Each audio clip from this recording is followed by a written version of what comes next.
It's about 5 o'clock p.m. We're in the Queen Liliuokalani room at the Department of Commerce and Consumer Affairs, calling together maybe that's a good suggestion. If everybody could silence their cell phones or put them on stun, that would be helpful.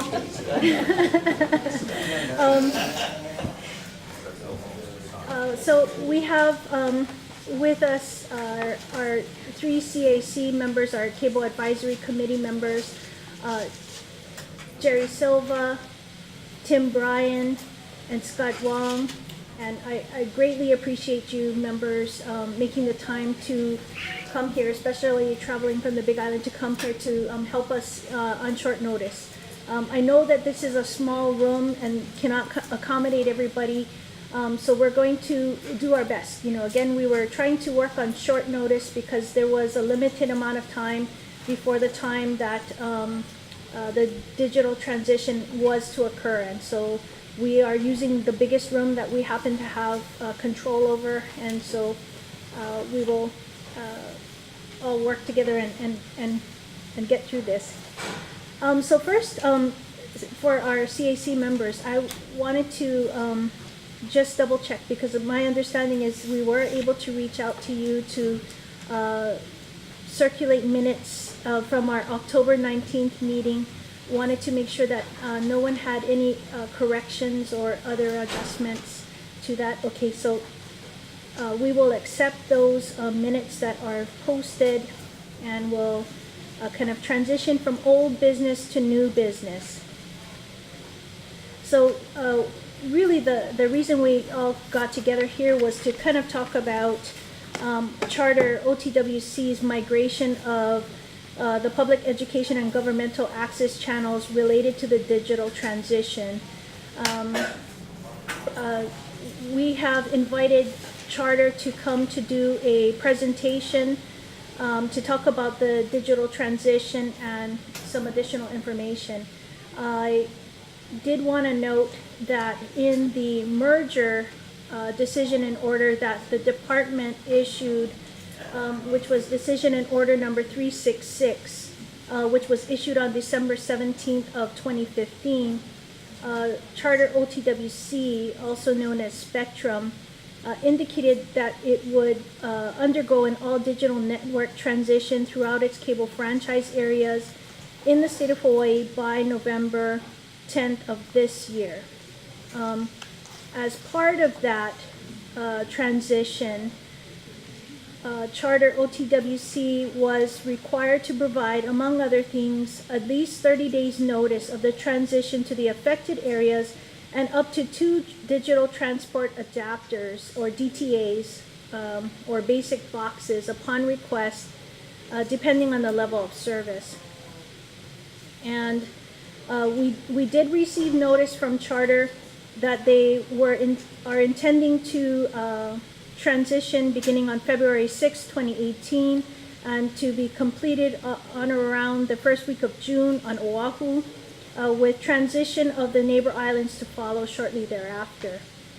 On January 5th of this year, the DCCA received a letter from Charter OTWC regarding the digital transition and their plan to change the channel placement of the PIG access channels managed by Olelo Community Media from channels 48, 49, 50, 52, 53, 54, and 55 to new locations as digital channels 181, 182, 183, 184, 185, 86, and 87. On January 22nd, DCCA sent a letter to OTWC requesting an explanation of the reason behind the PEG channel movement, including questions relating to the possibility of leaving the channel placement, clarification as to what channels will be available through DTAs, confirmation that subscribers will have access to the PEG access channels once the digital transition is complete, and whether the notice contained inaccurate information. We received a response from Charter on January 22nd.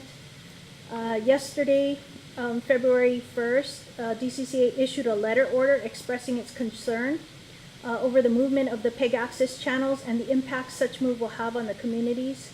We also found the charter's digital transition notice to be defective due to inaccuracies relayed about the DTAs. And DCCA stated that the digital transition may not occur until 30 days have passed from the time that an accurate and corrected notice is received by subscribers that are impacted. And so we wanted to invite Mr. Greg Fujimoto, who is president of OTWC, to come in and present information relating to sort of the plan and I guess address the concerns that were raised relating to especially the channel transition for the PEG access channels. So if you wouldn't mind joining us at the table. Excuse me. Thank you, Director. Thank you. Good afternoon, good evening. Apologies for my back to you. The room's a little narrow here. But to your point, I'd like to say good evening. Thank you for joining us. I know everybody flew in. Mr. Silva, Mr. Bryan, Mr. Wong, Director again, Ms. Kim, Mr. Kagihara, Ms. Shu. Thank you so much. My name is Greg Fujimoto. I am the president of Spectrum Hawaii and the senior vice president with Charter Communications. I'm here with Ma Young Oh and Keeman Wong of our government affairs team. Hopefully we're able to, there they are. So to your point, allow me to give you a quick overview of our all-digital conversion that's upcoming. Spectrum is upgrading the cable television system to provide all-digital service, which will bring many benefits to our viewers with more HD channels, better video quality, and faster broadband internet speeds, to name a few. Since acquiring the cable system in May of 2016, Charter has continued to make investments in its network to enhance the services we provide to our customers.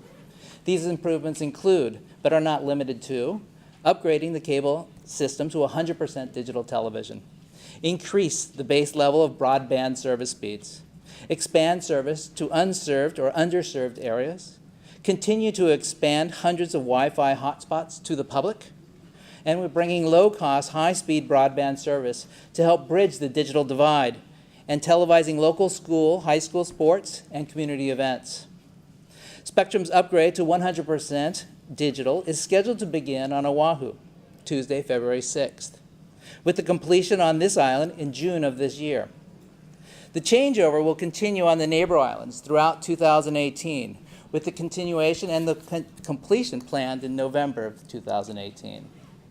As part of the all-digital upgrade, consumers will receive A, better picture and sound quality, over 70 new channels and increased on-demand viewing options, enhanced digital TV guide and search capabilities, improved service quality on digital boxes through two-way communications, and faster internet speeds, with speeds starting now at 200 megabits per second. Indeed, in anticipation of the all-digital transition, and in light of the additional capacity available on our network, Charter has already increased the starting speeds for our new customers from 60 megabits to 100, and just last May to now 200 megabits in many service areas in Hawaii. Additionally, Hawaii was the first market in which we launched our 940 megabits per second Spectrum Internet Gig service. And that's consistent with Hawaii's broadband objectives. In regards to the PEG channel lineup changes, with the addition of 70 new channels, the lineup and locations of some channels will be moved simultaneously with Charter's transition to all digital technology. We recognize that change can be unsettling, but we are confident that the enhanced Spectrum Guide will help viewers easily navigate these new channel locations. These changes are not limited to the PEG channels. However, Charter does intend to move the PEG channels from their current positions between 48 and 55 to new positions between 181 and 187. However, despite these channel relocations, the PEG viewers will be able to locate and customize their remote control to easily access these channels. And with the clustering of PEG and news channels together, Olelo and the other PEGs will likely get new viewers due to their new neighboring channels. There's been a few misconceptions about the PEG channel relocation that I'd like to address. Charter notes that in response to this change, there has been a lot of misinformation being circulated regarding the impacts of this change. For the sake of clarity, we want to confirm that, 1, Charter is not slamming the PEG channels or trying to make them hard to find. The company has always supported PEG and has continued to do so since acquiring these systems in 2016. The reality is that these channel positions are comparable to those used by many major content providers. The PEG channels are, in their new positions, lower than 70% of the channels, including MTV and Nickelodeon, located right below popular sports networks like the NFL Network, and easily located through the channel guide like any other channel. Second area of misconception is Spectrum is not attempting to silence the PEG channels. Nothing could be further from the truth. As previously mentioned, many popular cable networks reside in the same general area on the channel lineup, and after the all-digital transition, all PEG channels will still be available as part of Charter's basic service tier. Charter does not control the content of the PEG channels, but we believe that they will continue to provide an outlet for the community, provide coverage of the government proceedings, and provide opportunities for independent media. Charter will continue to do so in its part by carrying this content on our cable system and making it available to all subscribers.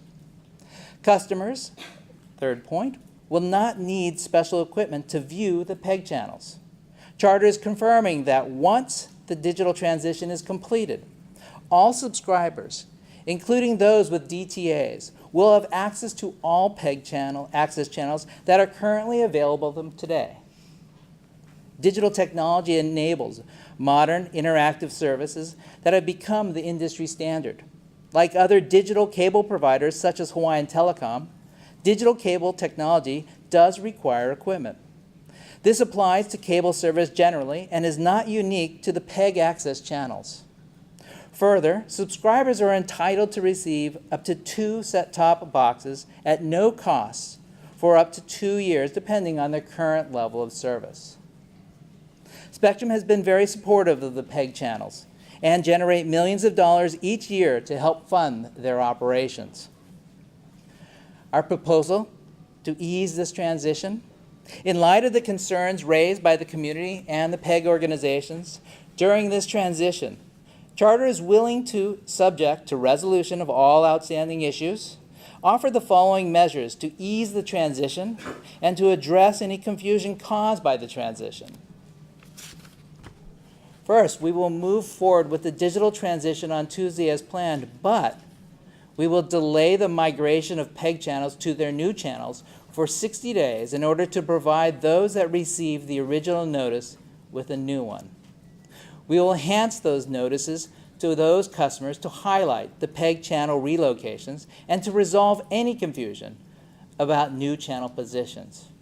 To further ensure that customers who are interested in PEG programming know where to find it, we will provide on-screen messaging on the PEG channels for 3 days before and 3 days following the relocation, so that viewers tuning into those channels will be informed about the new channel position. And we will provide each PEG organization with financial support to reimburse them for rebranding and promotion of the new channel positions. By undertaking these measures, we hope to demonstrate our support for the community of customers who value this programming and to make sure that there is a clear understanding about where it can be found after the transition. In conclusion, Charter's all-digital transition offers many benefits to subscribers throughout the state. Thank you for your opportunity to provide this testimony. We look forward to working with the parties as we move forward. Thank you. Thank you, Mr. Fujimoto. Maybe what I'll do is I'll ask the CAC members if they have questions for Mr. Fujimoto first. Sure. CAC members? Yes, I've got some questions. Please. All right. Mr. Fujimoto, the PEG channels right now are analog channels. They take up a certain amount of bandwidth. That's correct. When they're converted to digital, how much bandwidth are they going to have left? What's going to occupy the bandwidth that they will get? HD? On demand? What's it going to look like? Yes, it'll be a mixture of three things. It'll be a mixture of high definition channels, which we will be increasing as we move forward to the all digital position.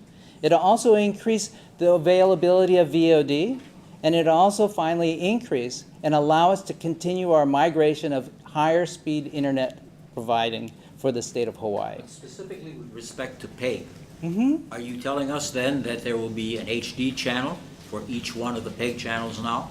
A VOD channel? Is that what it's going to look like? There is a VOD channel right now for Olelo. The HD, again, as we go forward, we're always open to discuss. So you're not committing anything? Not to that right now. For some odd reason, I'm looking through the information coming across. You seem to have alienated 4 mayors in this state and 2 county councils. Have you had any dialogue with them? I reserved all our dialogue for this room first. I figure you're the advisory committee, allow me to speak with you first. Okay. For now. Mr. Bryan or Mr. Long, any questions for Mr. Fujimoto? It seems like this all came about rather suddenly, and it also seems like it was that you're pushing ahead on this schedule, and you could have done a better job of public relations. I mean, as is evident here. Why the rush? Why do you have to do this so quickly? It's actually a very long process. We do have a deadline that we've agreed with the DCCA as part of our merger franchise commitments. We had promised to complete this all-digital project by November. It's a very extensive project, and we will need time for that. Well, I mean, why didn't you start advertising this 3 months ago, saying, hey, we're going to do this, and instead of this, it seems like this bang, bang, bang, and Yeah, we believed at the point when we agreed to the stipulations of the merger, the 30-day notice would be sufficient. but I mean, from a public relations point, it doesn't seem to make sense that you would want to endear the community instead of pissing them off, like it seems like you have. It was never our intent to, and apologies for that if I ever did, but that was never our intent. But that's the outcome. Yeah. I mean, this is where we're at now. This is the biggest turnout for these meetings that I've ever. And I think we're trying to learn from those past mistakes by offering up the areas of the delay for the 60 days to work with the PEG systems and put in the broadcasting messages across their channels before and after the cut. Also provide new notification, clearer notification, enhanced notification for them before we do a change over on those lineups. Are you going to be using any of your ad insertion capabilities to advertise where the pegs are going to be? Along with the HD, if that's a suggestion. We will always keep everything open.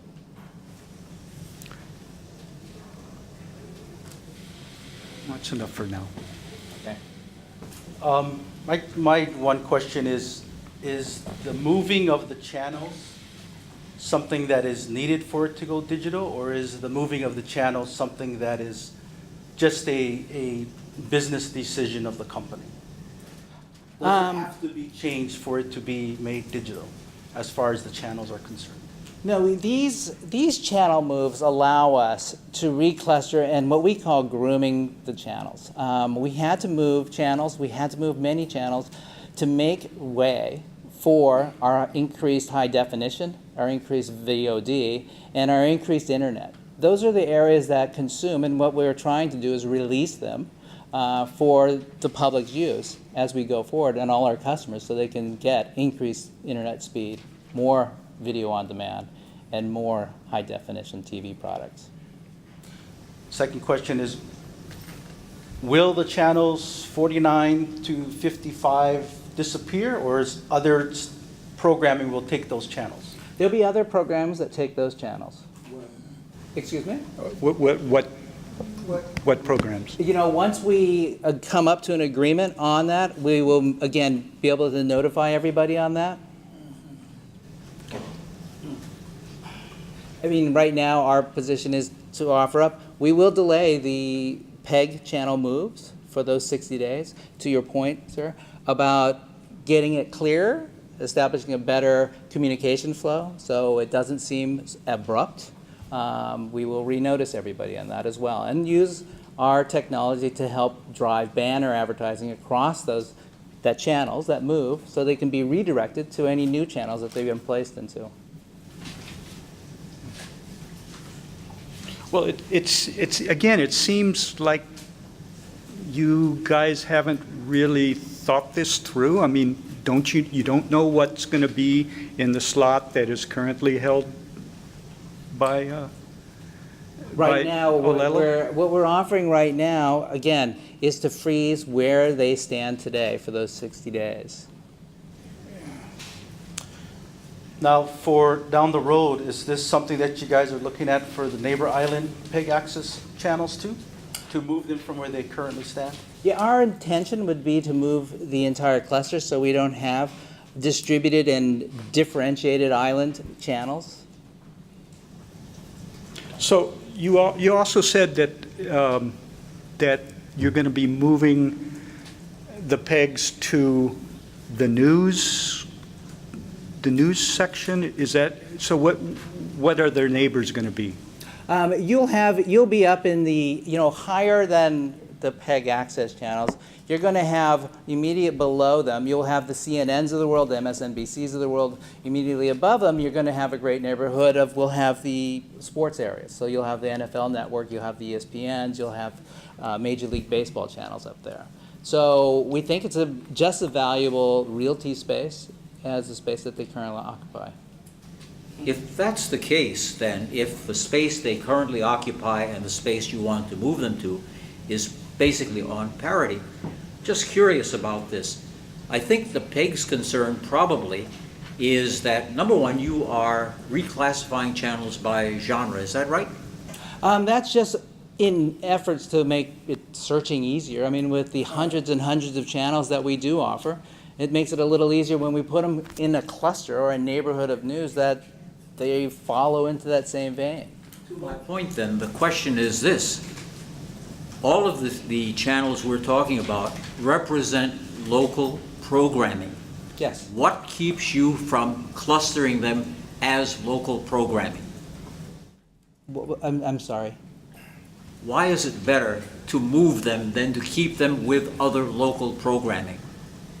They are the preeminent local programming that we have right now. They're no longer going to be alienated from any other local programming per se. No. What about the local broadcast stations? Yes, but That's local programming. understood. Those are PBS. affiliate networks, though. They're Why? affiliates of the major networks: ABC, CBS, NBC, Fox. So it's more important to move them according to what their affiliation is than it is to keep them where the community wants them to be. And knows there to be. Again, the space that they're suggested to move to, and to your point, we are here to make the transition as easy as possible for them, and as simple and with the little amount of confusion as possible. We did receive those letters. I did understand, and we are trying to make amends on that with our suggested improvements. But it doesn't serve us to have them lose any viewership. We'd hope they continue to grow, as most of the products on television are doing now.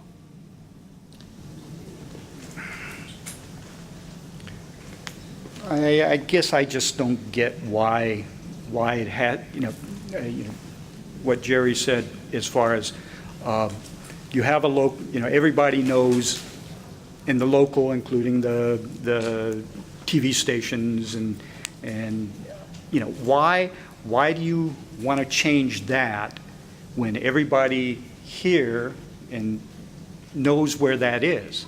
And in order to go up to another genre of news and sports, which I can't really figure out why that would be considered like that. It just, I don't understand it. It doesn't make sense to me. Again, there were many channels that had to move. These were not singled out in any way, and we are going to provide special attention to them so they do not create any confusion in the move. Just for clarity. Sure. How many channels do you have out of that total population? How many are being moved, and what are some of the others? We are actually moving our own channels. We own OC16. We own the Sports Network. We own OCC Sports, XCast. We're moving all those. So that's 4. Now, I can give you the whole list, but again, they are all moving. All our OC products will be moving. And you have the ability to self-promote these moves. Are you going to be giving the same weight to your moves as you will be giving to the pegs? As far as advertising, I mean, you're on every channel talking about OCE sports. You're in all the publications talking about everything OC and Spectrum, I should say. Are you going to be giving that same attention to the pegs in order to help them in their rebranding? Like I said, part of our options here and what we're providing is financial support for those rebranding efforts. Is it going to be the same amount? I can't tell you at this point. I don't, honestly, I don't know what the budget is for OC16 or OC Sports, to that matter. Out of curiosity, what channels are you moving the OC16 channels to? They'll be moving into the OC16 will most likely return back to from 12 to 16 again, and the other channels will move consistently in that space. In that space area? Yes. Oh, not in the 180s No. or 170s or? No. Sports? Is sports going up to the sports? I don't know if we're going to dual illuminate that yet.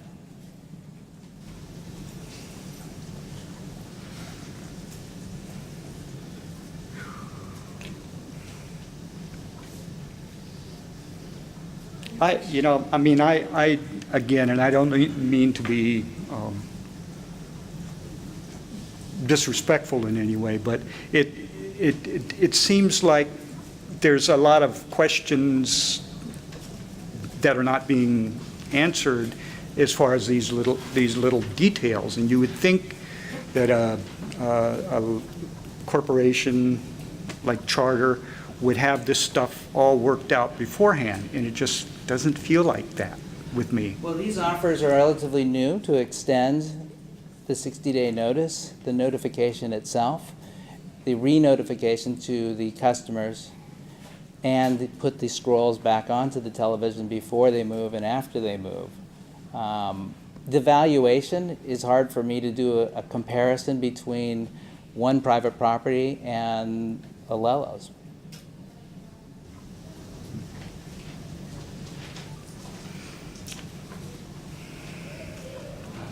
Okay, CEC members, if you have any last questions for Mr. Fujimoto, if not, then I'd like to call members of the public.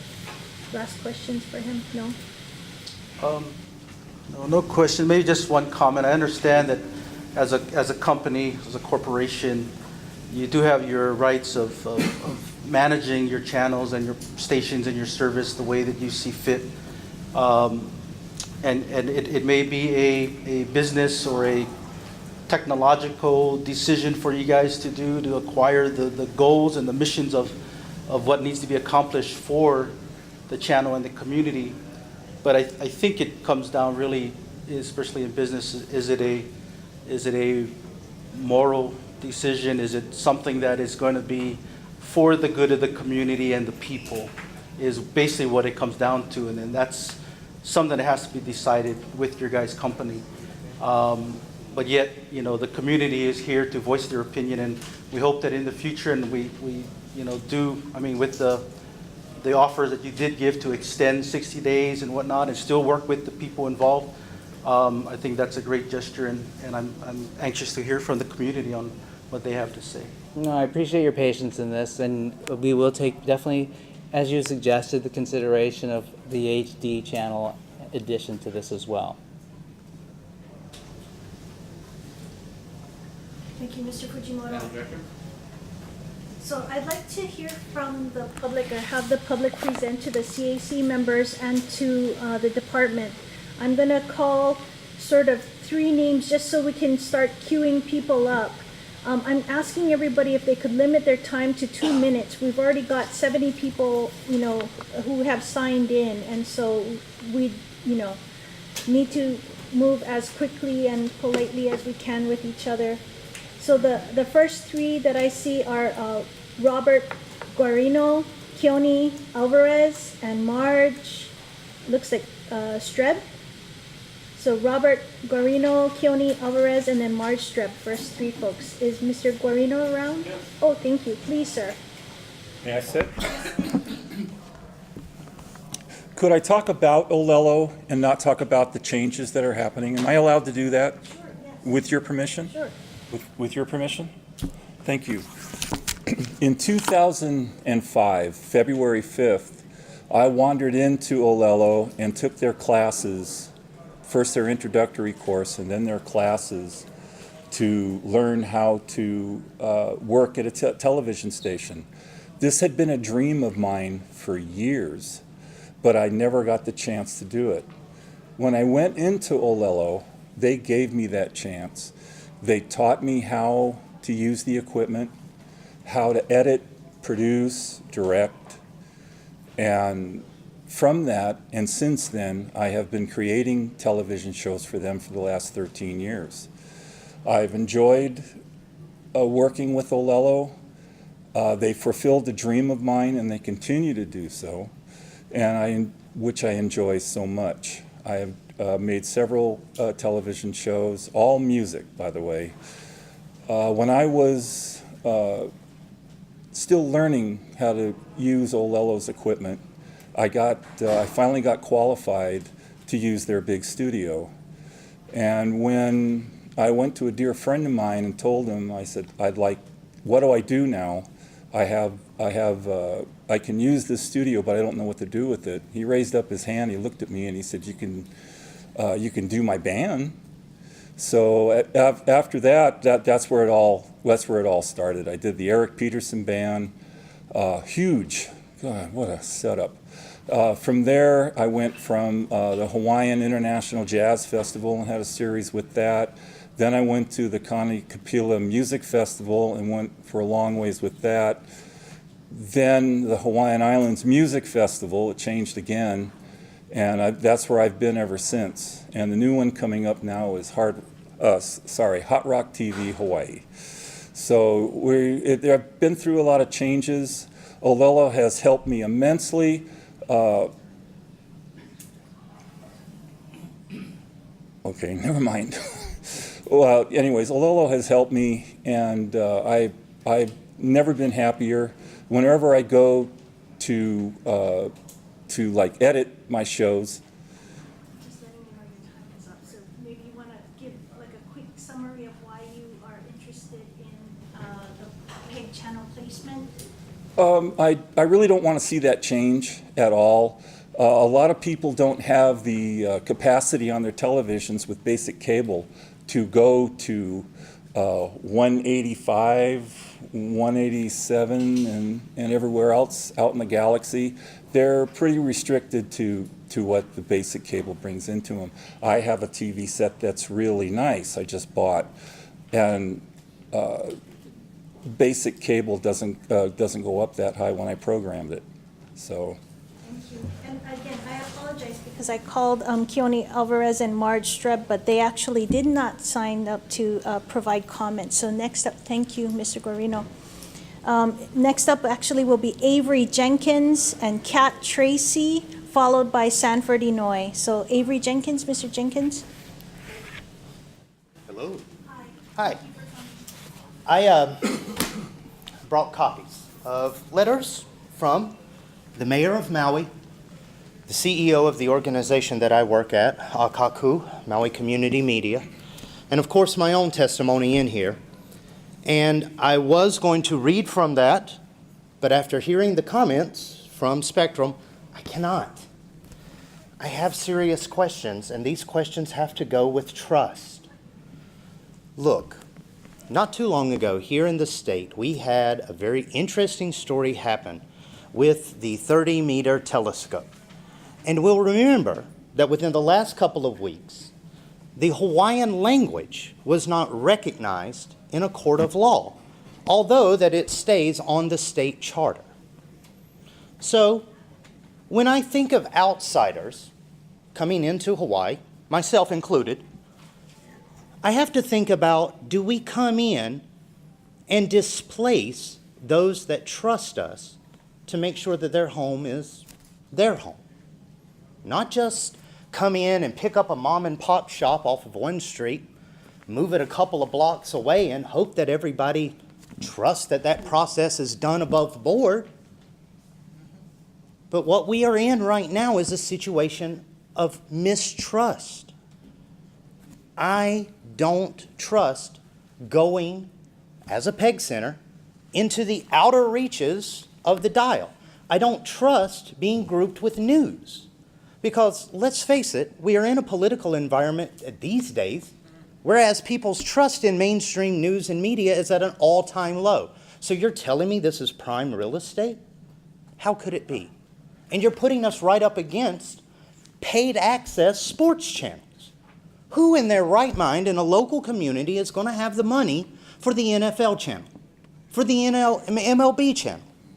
Where are the considerations for locals?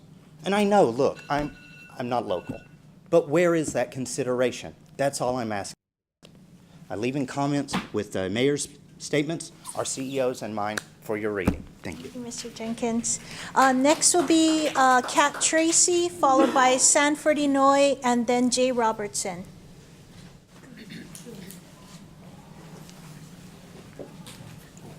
Aloha, I'm Kat Tracy from Maui, Haiku Maui.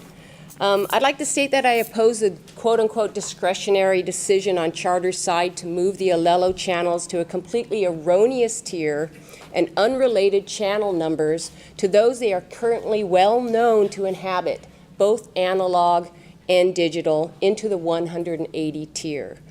Olelo has operated their channels for some decades now, and you're pretty new here.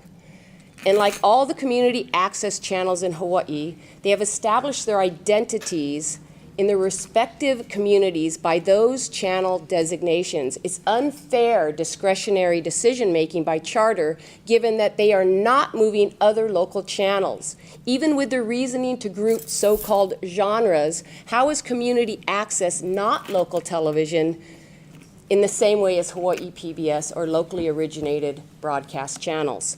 The only conclusion I can make, and I think you might have even supported this, is that you're fracturing community access audiences in order to pull a profit yourself from the newer channels by occupying that bandwidth. You said you're going to move other entities, programming entities, into the slots that exist with those call numbers.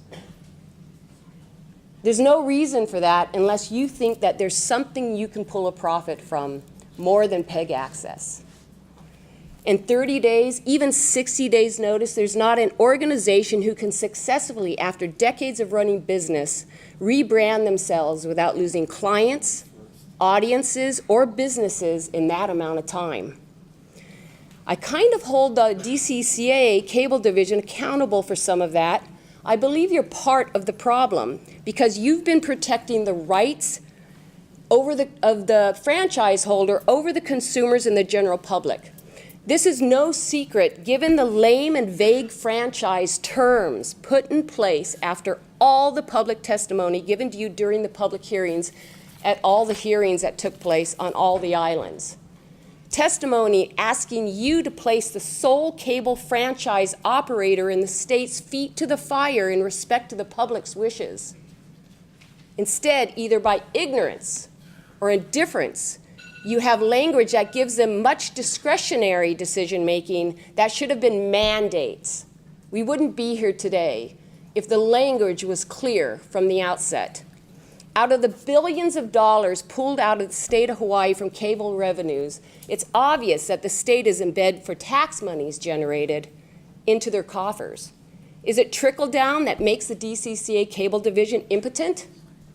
So Charter claims that tech has changed. Duh. It changes all the time.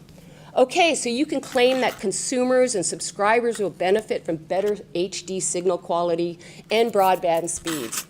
Does that mean the access centers will now be moved over to HD finally? What good cause or discretionary decision will you make as to why not? There is none. I train youth as young as 9 years old in media, and they know very well how to use tools to produce HD content versus outdated, no longer made standard definition production tools and technology. Kids don't even know what a 4x3 tube television is anymore. Over 90% of smartphone owners, kids included, have access to HD video capability on their devices. Virtually all content at the access centers is being delivered in HD. The only conclusion I can draw here from the non-HD crappy signal quality pass-through given to access centers is to make them obsolete and non-competitive.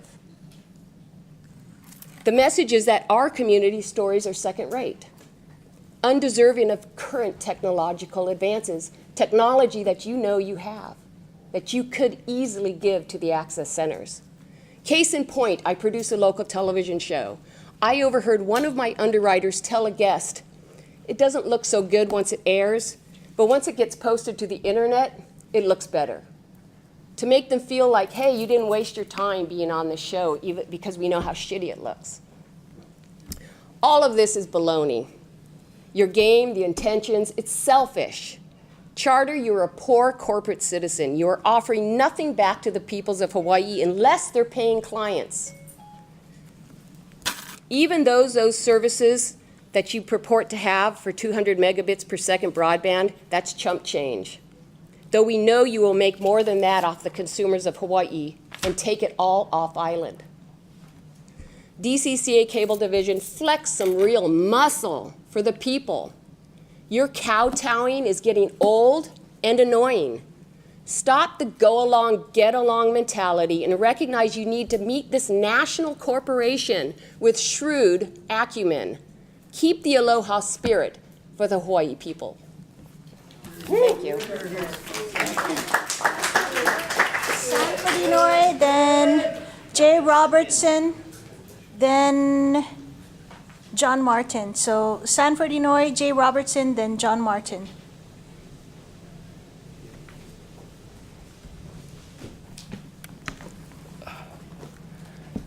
Good evening, Director Aukuni Cologne, members of the CAC and Cable TV Division staff. My name is Sanford Inouye, President and CEO of Olelo Community Media. Before I begin, Director and members of the CNC, I know there's a limit on time, and I was hoping that you would indulge me by giving me a few more minutes so that I may share my prepared comments to the entire committee. And I'll be happy to provide the written comments after this meeting tonight. Yes. Thank you very much. Appreciate it. So it all began December 1, 2016, at this CAC meeting. Charter was to meet with the PEG organizations to discuss the all-digital network transition plan. Charter did not meet with the PEG organization at all related to this transition. Instead, Charter sent DCCA and Olelo a letter dated January 3rd, 2018, telling us that our channels would be relocated on February 6th without any explanation as to why they are moving our PEG channels. That was not only shocking, but a total surprise to us.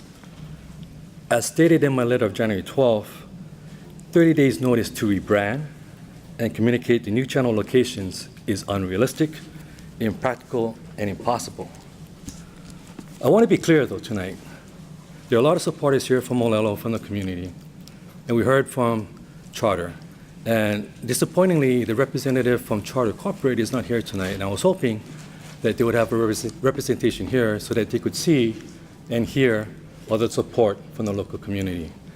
Over the past years, Olelo has had a very good working relationship with the local management, and we're hoping that we'll be able to have that same kind of relationship with the new owners, Charter Corporate.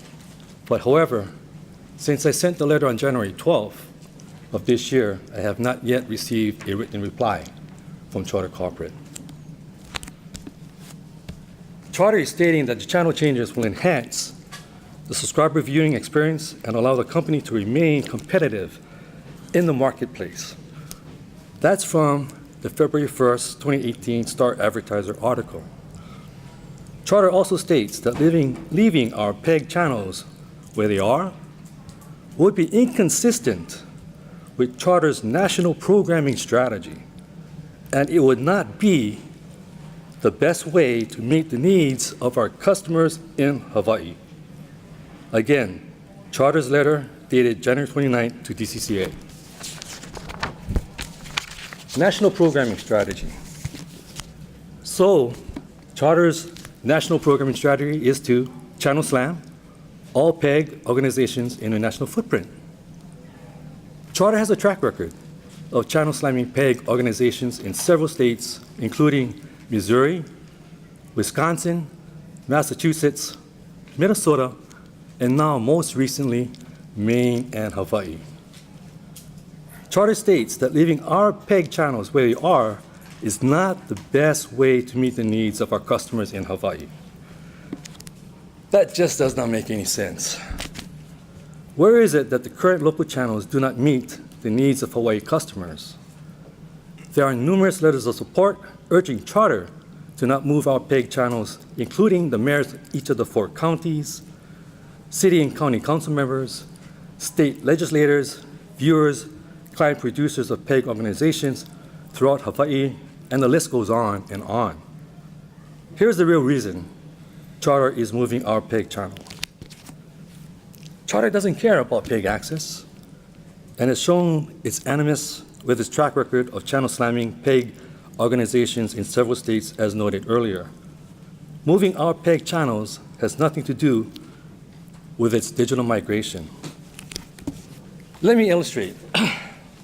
Number one, Charter has admitted that there is no technical reason to move our PEG channels. I repeat, there is no technical reason to move our PEG channels. Number two, all of our PEG channels today on Spectrum are digital, so there's no reason to move us at all, period. Number three, Charter's network that's going to be replacing our channels that we know today, 49 to 55. We'll now have multiple channels, and none of those networks are new.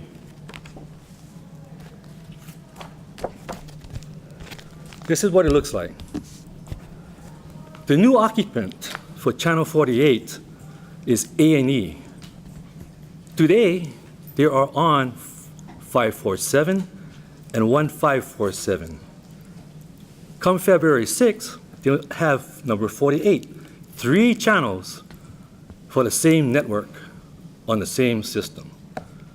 Number 2, BBC America.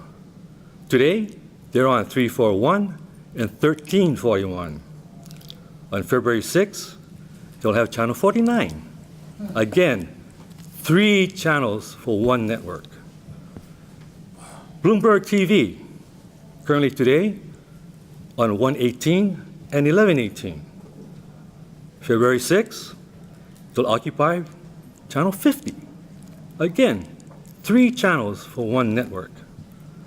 HLN today, 111, 1111, 780. February 6. In addition to those 3 channels, it'll be 52. 4 channels for one network. Fox News Channel today, 109 and 1109.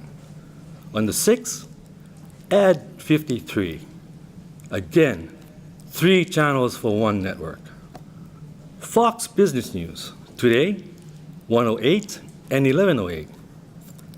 On the 6th of February, channel 54. Again, 3 channels for one network. Last but not least, Weather Channel, 121 and 1121. On the 6th of February, channel 55. Again, 3 channels for one network. And none of these networks are new. Bottom line, Charter is not interested in the needs of Hawaii customers. It is only interested in commercial gain, as you can see. Why have a network occupy 3 channels? That's ridiculous. Well, why move us at all? There's no need to move us at all, except for, as I said earlier, commercial gain. That is not a very good reason for local communities, for local producers, for the state of Hawaii. Denying access to state government and public video on demand programs.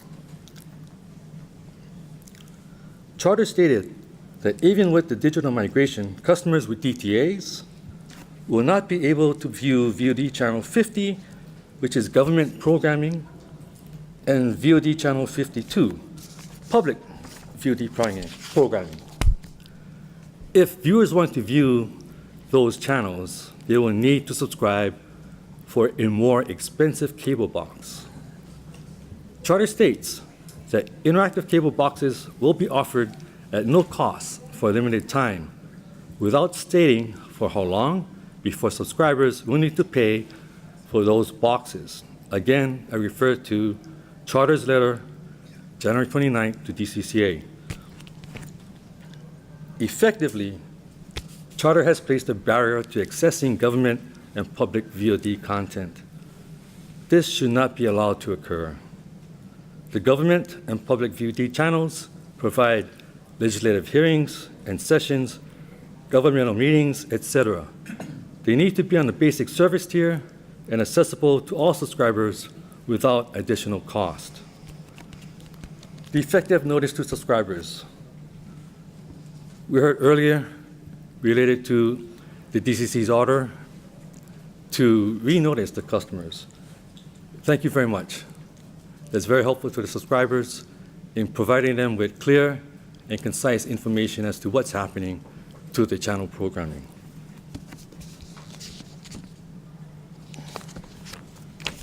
However, it appears that Charter believes DCCA does not have legal authority to set the channel placement for PEG access channels. We disagree and ask that the CAC challenge Charter to produce convincing legal authority. If Charter cannot provide convincing legal authority, the CAC should advise DCCA to enter an order leaving the PEG channels in their current locations.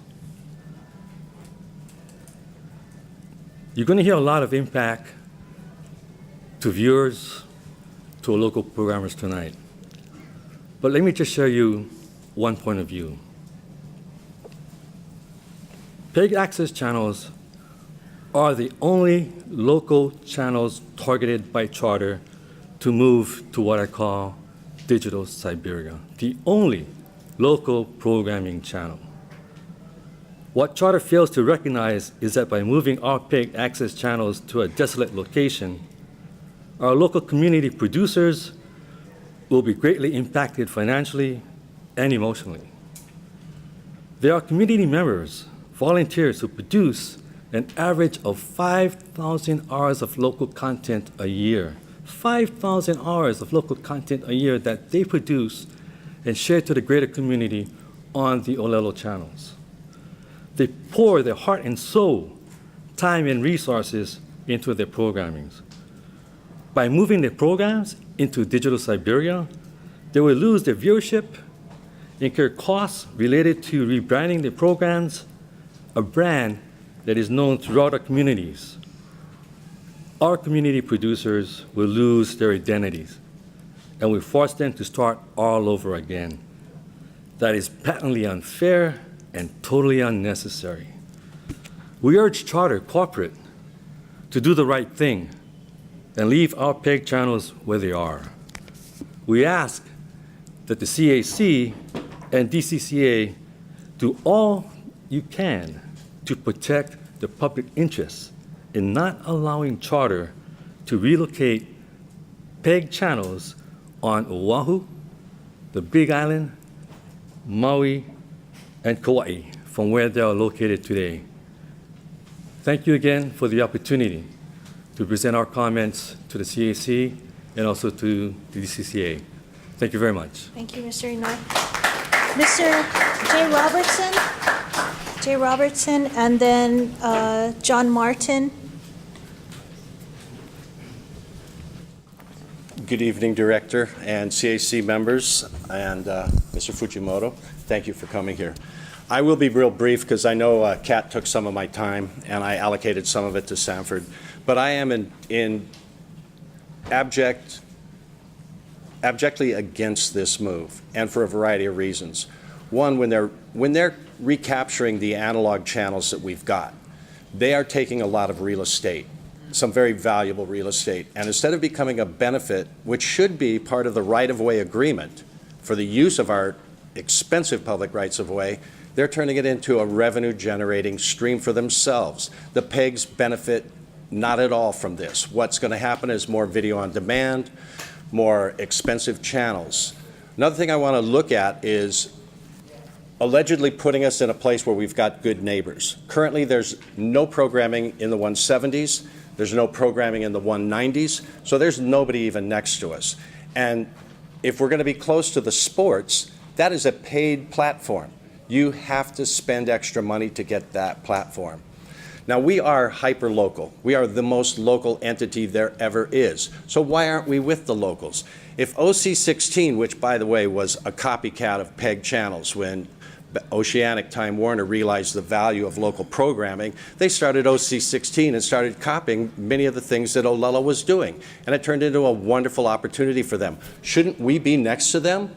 If we're a local channel, we should be with it. And the home team, K5, how do they get to be the home team? And I understand that they're networks, but we were originally in channels 10 through 13, and then we got kicked up into the 50s in an effort to try to minimize our influence and our effect, and they want to capture the most valuable real estate that they can. And it's unfortunate that we continually are the pawn in this movement. We should remain where we are. It has been done before. Spectrum has not moved any of the Los Angeles PEG channels. They continue to be at 35 and 36 throughout the state of California, primarily because of the DIVCA law, which prevents them from doing it. I will wrap up real quickly. I think we need to really focus on public interest. You're going to hear a lot of information from producers. No one is here speaking tonight about the viewers and the valuable information that they glean from these programs, including our county government programs.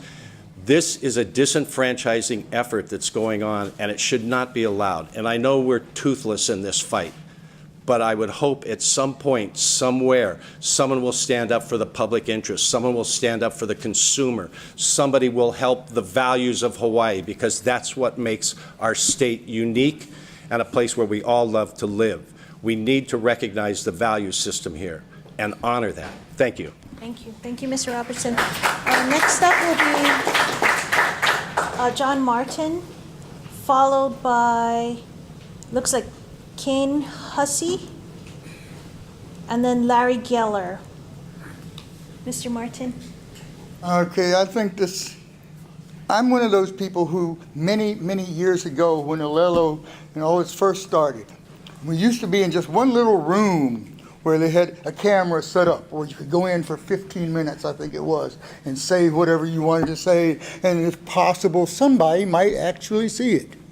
It has grown from that to what it is now, where we have several channels. We have cultural programming, we have political programming, we have religious programming. We have all these things that people depend on in their community.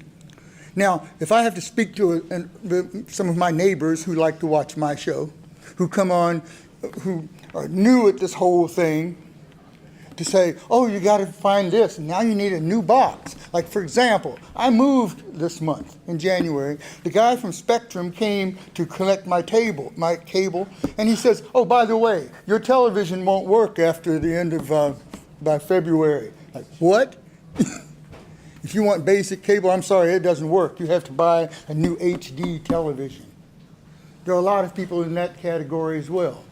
So if you have to go through all of these machinations just in order to watch the things that you have been watching and dealing with for years, how is it a benefit? How is it a benefit to the people that they have suddenly, now you're saying we're in between CNN and sports news? No. I just don't like it, and I disagree. And I hope that this is not falling on deaf ears, and that you will go back to Charter and tell them how the people of Hawaii feel, because there are alternatives. Yes, there are other cable TV companies, and we will use them. Thank you. Mr. Martin. Next up is, looks like,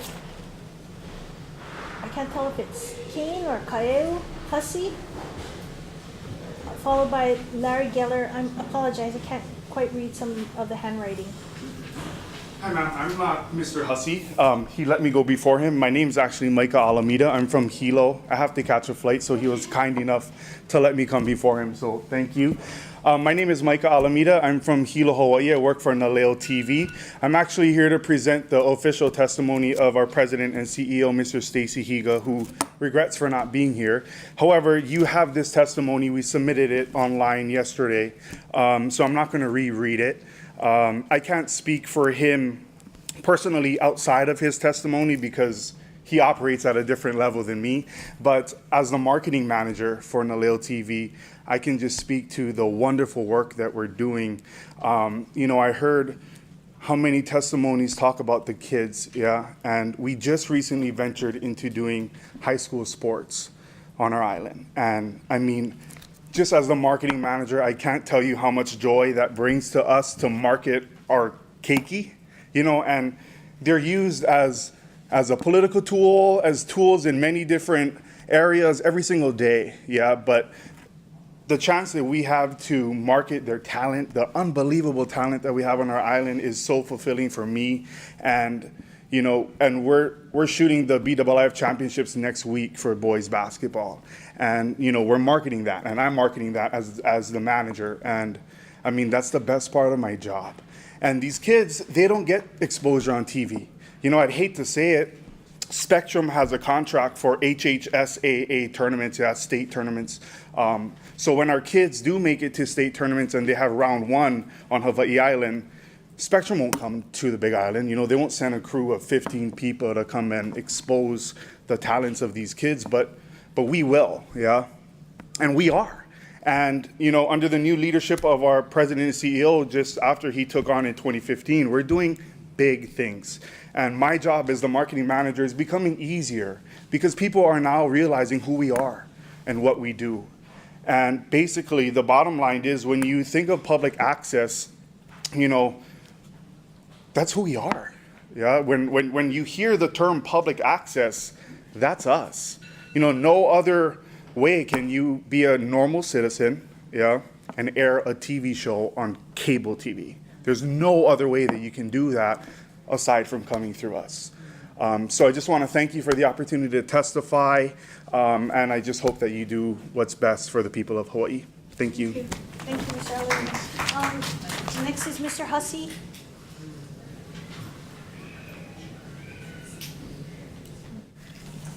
My name is Larry Geller. Oh. Okay, sorry. Mr. Geller, Larry Geller. Yep. And then after him will be Mr. Hussey, followed by Steve Arashiro. You heard, well, first, before my testimony, let me say that Hawaii has a national reputation these days for doing the right thing, basically through the opposition to the federal immigration restrictions. DCCA has all the power to decide whatever you think is right in this matter, and Spectrum will have to follow, because the leverage you have is that the franchise agreements are not signed on the neighbor islands. They're not being generous in supporting the PEGs. It's been a requirement of the franchise agreements since 1989. And whether willingly or grudgingly is not for me to decide. The point is, you folks can decide, working with the neighbor islands, even what they do on Oahu as a condition for maintaining their franchise. Just a suggestion. The migration of the channels is unnecessary and harmful to the viewers. You heard today that they're increasing the speeds to 200 megabits. They got so many channels. Someone else testified to the number of duplicate channels per network. Yeah, thank you. Each analog channel that Olelo uses right now is 6 megahertz bandwidth. They don't need that little bit of bandwidth.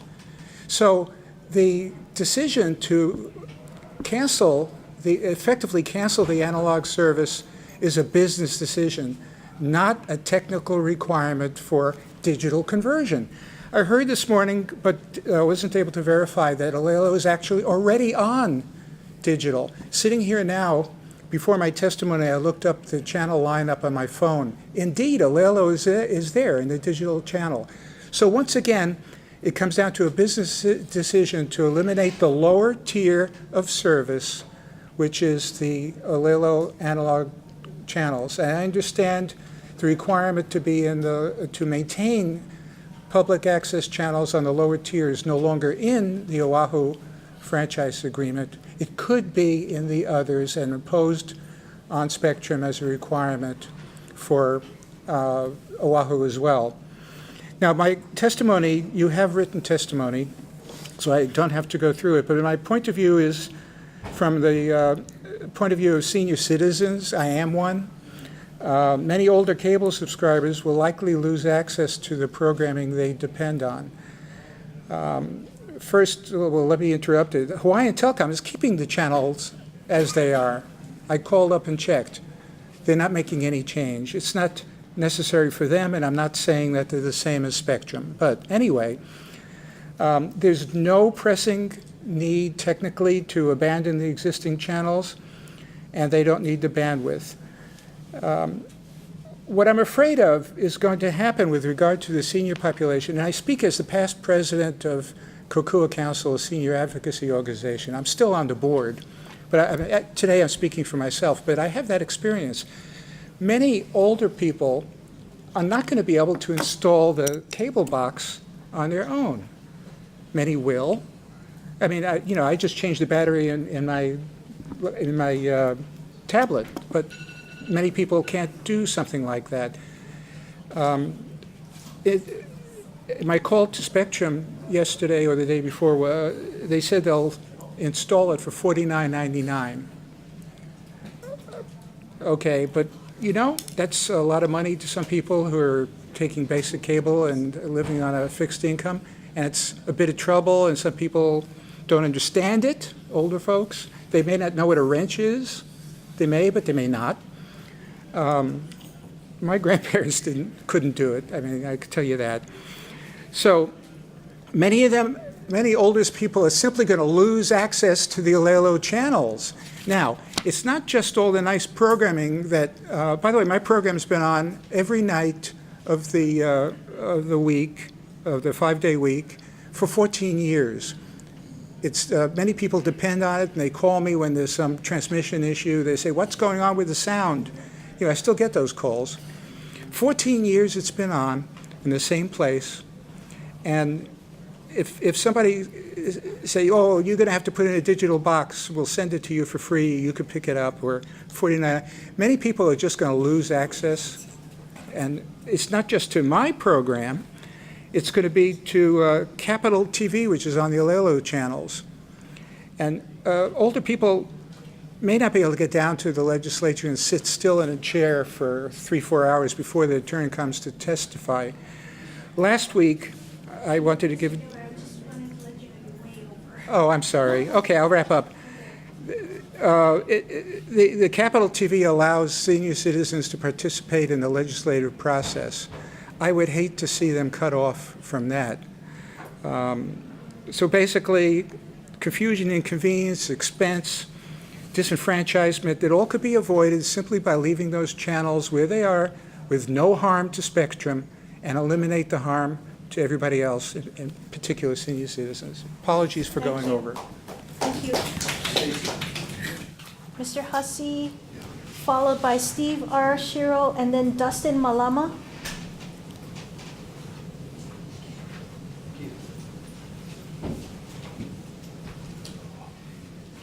Is it Kaeo Hussey? Oh, sorry, I couldn't tell if that was an N or a, I apologize. Thank you, Mr. Good Hussey. evening. I just wanted to make this brief as possible. I was a producer and a full-time volunteer with Olelo back in early 2000, and now I do professional work in TV and film and theater now. But you have to understand that if you take the opportunity away from Olelo and move them further and further away where they are now, the producers, the volunteers, everybody's going to have to suffer for this, and it's not going to do them any good. It's going to make them work too hard just to get their messages out. And if their messages get out, how are we going to guarantee that people are actually going to be able to watch their shows if they're further and further and further away where they normally are? Now, I'm an avid supporter of Olelo for many years, even though I haven't been around for a long time.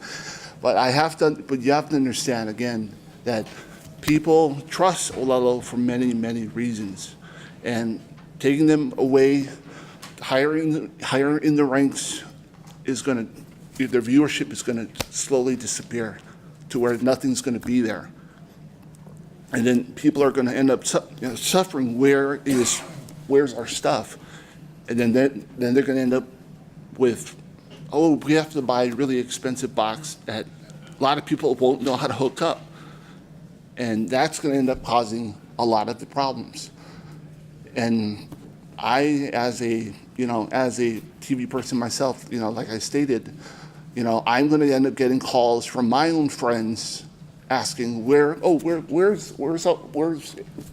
it all go? And I'm going to have to tell them the bad news. And they're going to get very, very upset.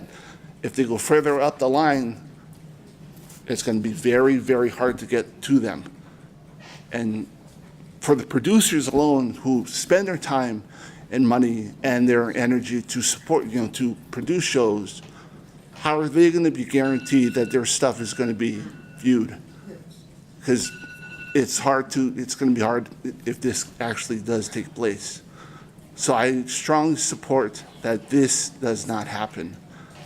If it does happen, there will be, very unhappy people all across the state. And I'm going to end up being one of them. And, I wish this didn't have to happen. But if it does, okay, but you're going to end up with, again, a lot of unhappy people. And I support the producers who spend their time and money and energy to make things happen for Olelo. And without Olelo, I wouldn't be where I am today. And I spent a lot of my time and my own money to go through the classes and I actually produced shows myself back in the early 2000s. And without them, I wouldn't be right here where I am now. So please understand, this happens. Everybody's going to be very unhappy about this, and it's not going to go nicely. Okay? Thank you. Thank you, Mr. Hussey. Next up is Steve R. Shiro, followed by Dustin Malama, and then George, it looks like Barish. Mr. Arashiro? Aloha. Aloha. Thank you for having me here today. I'm Steve Arashiro, and I'm with the Hawaii United Okinawa Association, and we're a nonprofit group, and it's an umbrella organization of 52 Okinawan clubs statewide, with about 40,000 members. Our organization strives to foster Okinawa ethnic identity to the descendants of the original immigrants who came from Okinawa to toil in our sugarcane and pineapple fields. The primary guiding philosophy of our organization is a commitment to preserve, promote, and perpetuate the Okinawa culture and arts and the history of Okinawans in Hawaii. An important venue to implementing this philosophy has been our televised cultural TV program, Hawaii Okinawa Today, which is aired on Olelo's Channel 53, and it has been aired for 20 years. 20 years on the same Olelo channel, and any channel change today, I believe, will result in mass confusion to our viewers. We have a preview of this confusion when Olelo just changed our day of our show and resulted in many complaints. So this channel change will be chaotic. And just learning tonight, there's no technical reason for this change. PIG is being kicked out of our existing channels to digital twilight, and the vacated channels will go to some higher paying organization probably. So we respectfully request that these channel changes that be made and PIG be allowed to stay where they are. Thank you very much. Mr. Malama, followed by George Barish, and then Renee Ng. Hello. So I am very much against moving Olelo stations to the proposed ones now. It is my fear that in doing so that the viewership will drop and eventually Olelo will go off of air for Spectrum. And this is a problem because Olelo isn't just a TV station here. It isn't just local programming. It is really part of our culture here. It gives access to information to people who wouldn't ordinarily get that information. How many news stations are here tonight covering this? I invited them. I used to work for them. I know them personally. They're not here. Olelo is. So this is really a public service to allow information for people who wouldn't get it ordinarily, and also to give people a voice who wouldn't ordinarily have that voice. And yeah, the internet exists and Twitter, but video outdoes any other form of media, like I can't even 100 times on the internet. So allowing people to have access to video equipment to produce shows that would never have been given a chance anywhere else, they're able to reach a wider audience because they don't just air on Olelo, they can put their content online, they can submit it to film festivals. There's so many possibilities that they can do, and if that's taken away, you're silencing a group of people that don't have a voice. Those people are here today, and they're telling Spectrum what we want. I would like to see somebody here that is for the channel change. You have Spectrum customers, Olelo viewers, Olelo content creators telling you what we want. And I wish that I could vote with my wallet, but in my neighborhood, I do not have another choice for high-speed internet. And as far as television concerned, maybe I can switch to satellite, but that's probably not a viable option. So in my neighborhood, like many others here, Spectrum is a monopoly. So we don't get to choose. They just get our money because we want internet. And so that's why I feel that it is necessary that if they do not want to listen to us, that they need to be forced to keep Olelo where they are. And that's my desire and that's my wish. Thank you. Thank you, Mr. Malama. One last thing. I'm sorry. There is one more last thing. When asked directly what stations were going on these channels for Olelo, I don't know. But we know. That's all I want. Thank you, Mr. Malama. Next up is George Barish, followed by Renee Ng, and then Jacob Cambius, okay, thank you. Hi, my name's George Barish. Not trying to be cool with the glasses. It's way too late for that. It's just age comes surprises. Today's was sore eye. I'd like to say that when I was as young and as charming and as good looking as Spectrum's paid professional, I could be charming if you gave me 30 minutes, but you're giving me 2, so I'm just going to be blunt. Okay, for what it's worth, to evaluate my credentials, I was once a 16-year-old college physics major, graduated top of my class, had a full boat to University of California, except my parents, like Olelo, sat at this low end of this high table, not at the high end where you had your ears directly, as does companies like Spectrum.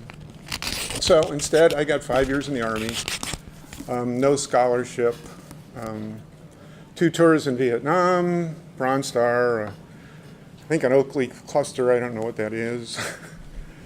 And then I was an actuary for the next 35 years, and then I retired. But I was an actuary here when A and B was, and C. Brewer were like real companies with real executives that really lived here, with real owners that really lived here. And I've been angry ever since as I watch us become everybody's, I can't say damn, right? Darn market and nobody's headquarters. I was actually once the last chairman, financial chair of the Symphony Board, the last time we ever balanced the budget, because we could get to people. They couldn't hide here. All right, here's my points and then I'll leave. One, I heard this board ask Spectrum, is there anything that prevents them from leaving Olelo where it is? And then I listened to like 4 minutes and 45 seconds of glittering generalities that didn't answer the question. So for the record, the answer is nothing except Spectrum's desire prevents it. Second, I heard this committee tell Spectrum that they have a right to do whatever they want. At least I thought I did. And they don't. They're a public utility. They only exist with our tolerance of the people we elect who set these laws that you administer. Third, I'm tired, like when I talk to my friends on the mainland, of them laughing at me because everything we talk about, like their terrible education, ours is worse. Our kids get stuck rating lower than their kids. Thank God for Alabama, or I couldn't, we'd be at the bottom. But Olelo is the only thing I can throw up at them that they don't have. I think Olelo deserves to keep it. And finally, I watched as the people that we elect over-enforced antitrust laws so that a socialist, an admittedly socialist Canadian could buy the Star Bulletin with Gannett's money. And then I watched as the same people completely ignored antitrust laws so that he was the only guy who could buy the advertiser. So now we have the prince in an absolute foreign-owned monopoly. The internet news is owned, it's like it was a personal blog of a rich, internet baby who came over and told us how to live. And as you might expect, I don't get a lot of welcome by anybody here in Hawaii for my opinions, because the antitrust laws are all hyper-socialist and I'm not. No offense, I just am not. And Olelo's the only place left that's open to anybody. I mean, I can actually, I write a letter, I spend all day to their new imposed 150-word, you try that, to say something serious, because they cut it as soon as he got ownership. They accept a damn letter, I'm sorry, that's French for darn letter, and then they cut words out of it. I mean, it's only 150, they wanted to publish it. So for God's sake, stand up for Olelo. There's no reason to move it. They've had those channels for like ever. It's them. Thank you. Thank you. Thank you, Mr. Barry. Renee Ng, followed by Jacob, and then Elaine Cam. Ms. Ng? Thank you for allowing me to speak. My name's Renee Ng. I'm an Olelo producer of a show, News and Views. And in the interest of keeping to my 2 minutes, I will be rude and read it. As we all know, Spectrum uses the public airwaves and public rights-of-way to do business, and in return is required to give back to the community by protecting and sustaining Olelo Community TV. Public access stations were created, as we all know, to give the public a voice in community affairs by giving the public a TV platform such as Olelo. By Spectrum forcing Olelo channels into Channel Siberia, Olelo viewers will have difficulty finding Olelo, and Olelo producers are going to have difficulty reaching and informing its viewers. For instance, my February show is about Hawaii. By being able, by state law, to create a low-cost, affordable healthcare system for every Hawaii resident and what people can do to help to get it. During this legislative session, when this action is being considered, citizen knowledge of this and their input is extremely important. But if Spectrum moves Olelo channels out of the main channel lineup to the boonies, this move will effectively silence our voice to help get affordable healthcare in Hawaii. If people can't even find my show, or even access the show because it will be made unaffordable for them by Spectrum's actions. Many people, myself included, can only afford the cheaper cable plan where PEG and Olelo channels are now located. If Spectrum moves PEG and Olelo out to the 180 channels, numbered channels, we'd need the more expensive plan to access Olelo, but I can't afford it. The public TV platform for Olelo to televise community views will be too expensive for many to afford, and Spectrum will be drastically silencing the community voice and reach of Olelo and PEG. With this move, Spectrum will be throwing a huge blow at free speech in Hawaii. This move will result in a drastically reduced Olelo voice for local issues and local culture at the expense of people's efforts to protect Hawaii from the many dangers it faces: lack of affordable health care, affordable housing, homelessness, the climate change catastrophe, food security, etc., etc. And I ask DCCA to not allow Spectrum to move so egregiously against the public interest in Hawaii. Thank you. Was that 2 minutes? Thank you, Ms. Good. Ng. Good job. Jacob Canvas, followed by Elaine Cam, and then by Roy Nakamura. Jacob, oh, there you are. Good evening, everybody. Thank you for listening. I'm amazed about the technology. I'm concerned about the dust settling and where it's going to settle. I've been in publishing for 3 decades. I was senior reporter for Pacific Business News. I worked as an editor for a local technology company. About 8 years ago, with the economy and age and everything going on, I decided I'm going to get more strongly into screenwriting and producing. So I went down to Olelo and did a PSA, which is about a 30-second thing. Since then, I produced, with Scotty's help as a camera guy, 3 clean energy documentaries that were accepted by the Producers Guild of America. I'm now a member of the PGA. So I can tell you that Olelo actually triggered my senior career. But this isn't only about me. Olelo needs to have a stable platform.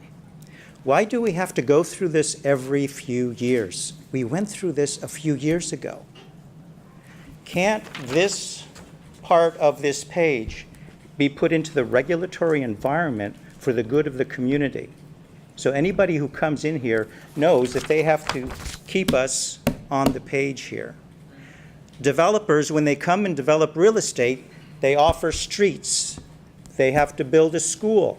They have to make a deal for affordable housing. How can Olelo expand and improve its service and improve as an organization if every few years external sources come in and try to pull the rug out from underneath the organization. Now, I'm not blaming you. As a corporation, you're doing the right thing. But you realize that you're coming into a community which uses this. It uses these channels, and they're very important to the community. And these channels for the local community are as weighted as HLN, BBC, and Fox. And some people here would prefer them over the other 3 news channels. So I'm not going to take too much of your time. But the main thing is Olelo keeps Hawaii, Hawaii, and we need to keep that in mind. Okay, thank you. Thank you very much. Next up is Elaine Cam, followed by Roy Nakamura, and then Diana Espinas. Ms. Cam? Aloha. Mine is going to be very short.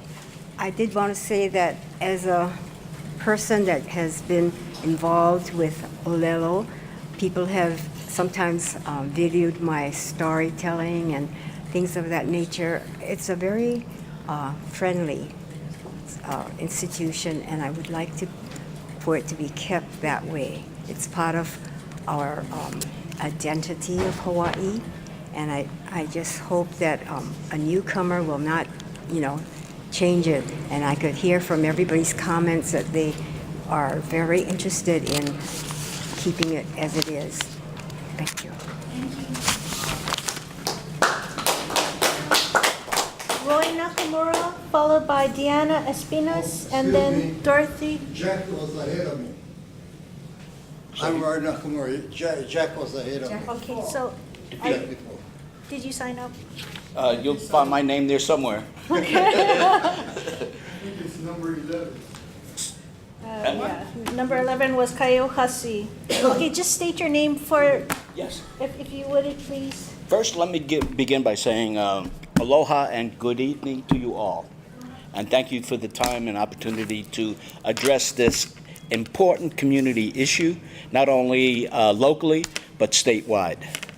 My name is Jack DeFio, if you haven't gotten it prior.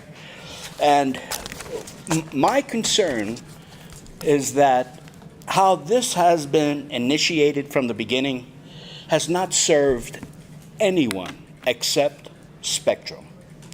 As far as the relationship that Spectrum continues with the community, it is ill-advised. You gave us no opportunity in advance to rally the community so that we could understand what your motivation and the direction that you want to take us. The increased bandwidth for internet is excellent, and I wholly support it. But the one thing you have not, that you haven't addressed, and you have somehow overlooked, that this is Hawaii. And in Hawaii, we have certain cultural traditions, and it's called aloha. That means a spirit of good intent to be shared amongst all. You've left that out of the whole scenario. I don't know why. You look like you could pass for a local. And I wonder, how long have you been residing in our community? You know what the traditions are. The state of Hawaii is unlike any other place on the planet because of its deep Hawaiian traditions and its respect for the land and its people. So the people of Hawaii, me as a community member, we want to know, why is it so important for you, in your way of thinking, to compassionately disrupt what we're accustomed to for the past 15 some odd years? It makes no viable, feasible sense. And if I may continue, I'm looking at these articles here. I've got this one and this one, and when I read them, especially this, someone who wrote into the Star Advertiser, our local newspaper, when I read, to add insult to injury, charter, which is arguably the worst cable operator in the nation, is refusing to transmit local community access channels in high def, on par with local broadcast stations like PBS. It is thumbing its nose at state regulations and stifling your voice. Spectrum is so confident that the cable division and state government won't do anything about it, they are bound and determined to do it anyway.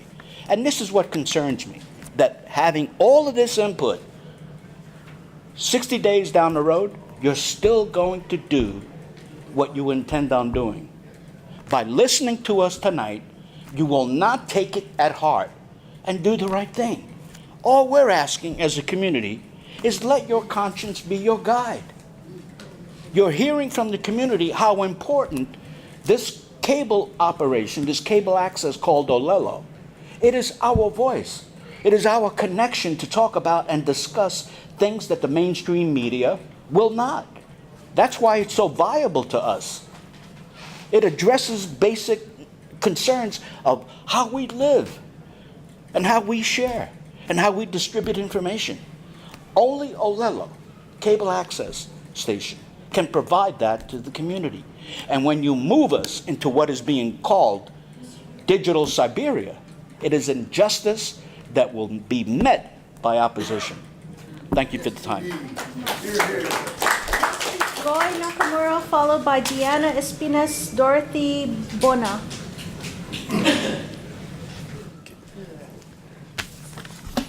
The spectrum plan right now, as it is a terrible plan.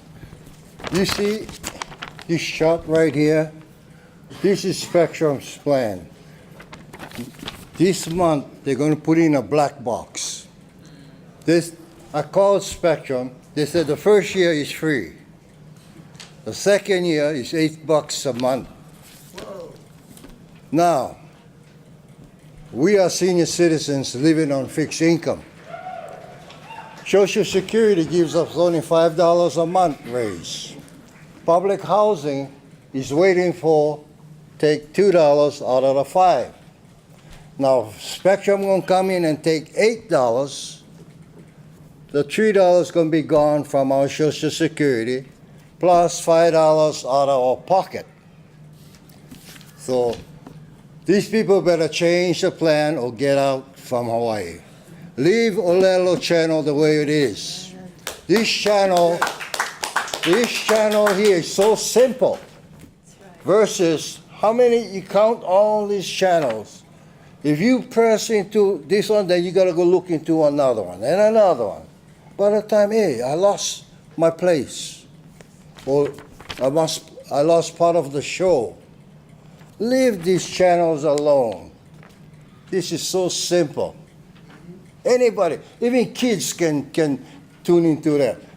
But this one here, you got to tune into the black box. And how many channels you got here? 2, 4, 6, 8, 10, 12, 13 of them. Good grief. Aloha. Thank you. Diana Espinas, followed by Dorothy Bona, and then Ronald Higa. Hi, my name is Deanna Espinas. I'm with Hawaii's Plantation Village. And I'm just saying to DCCA that you have a big job to become the voice of the community.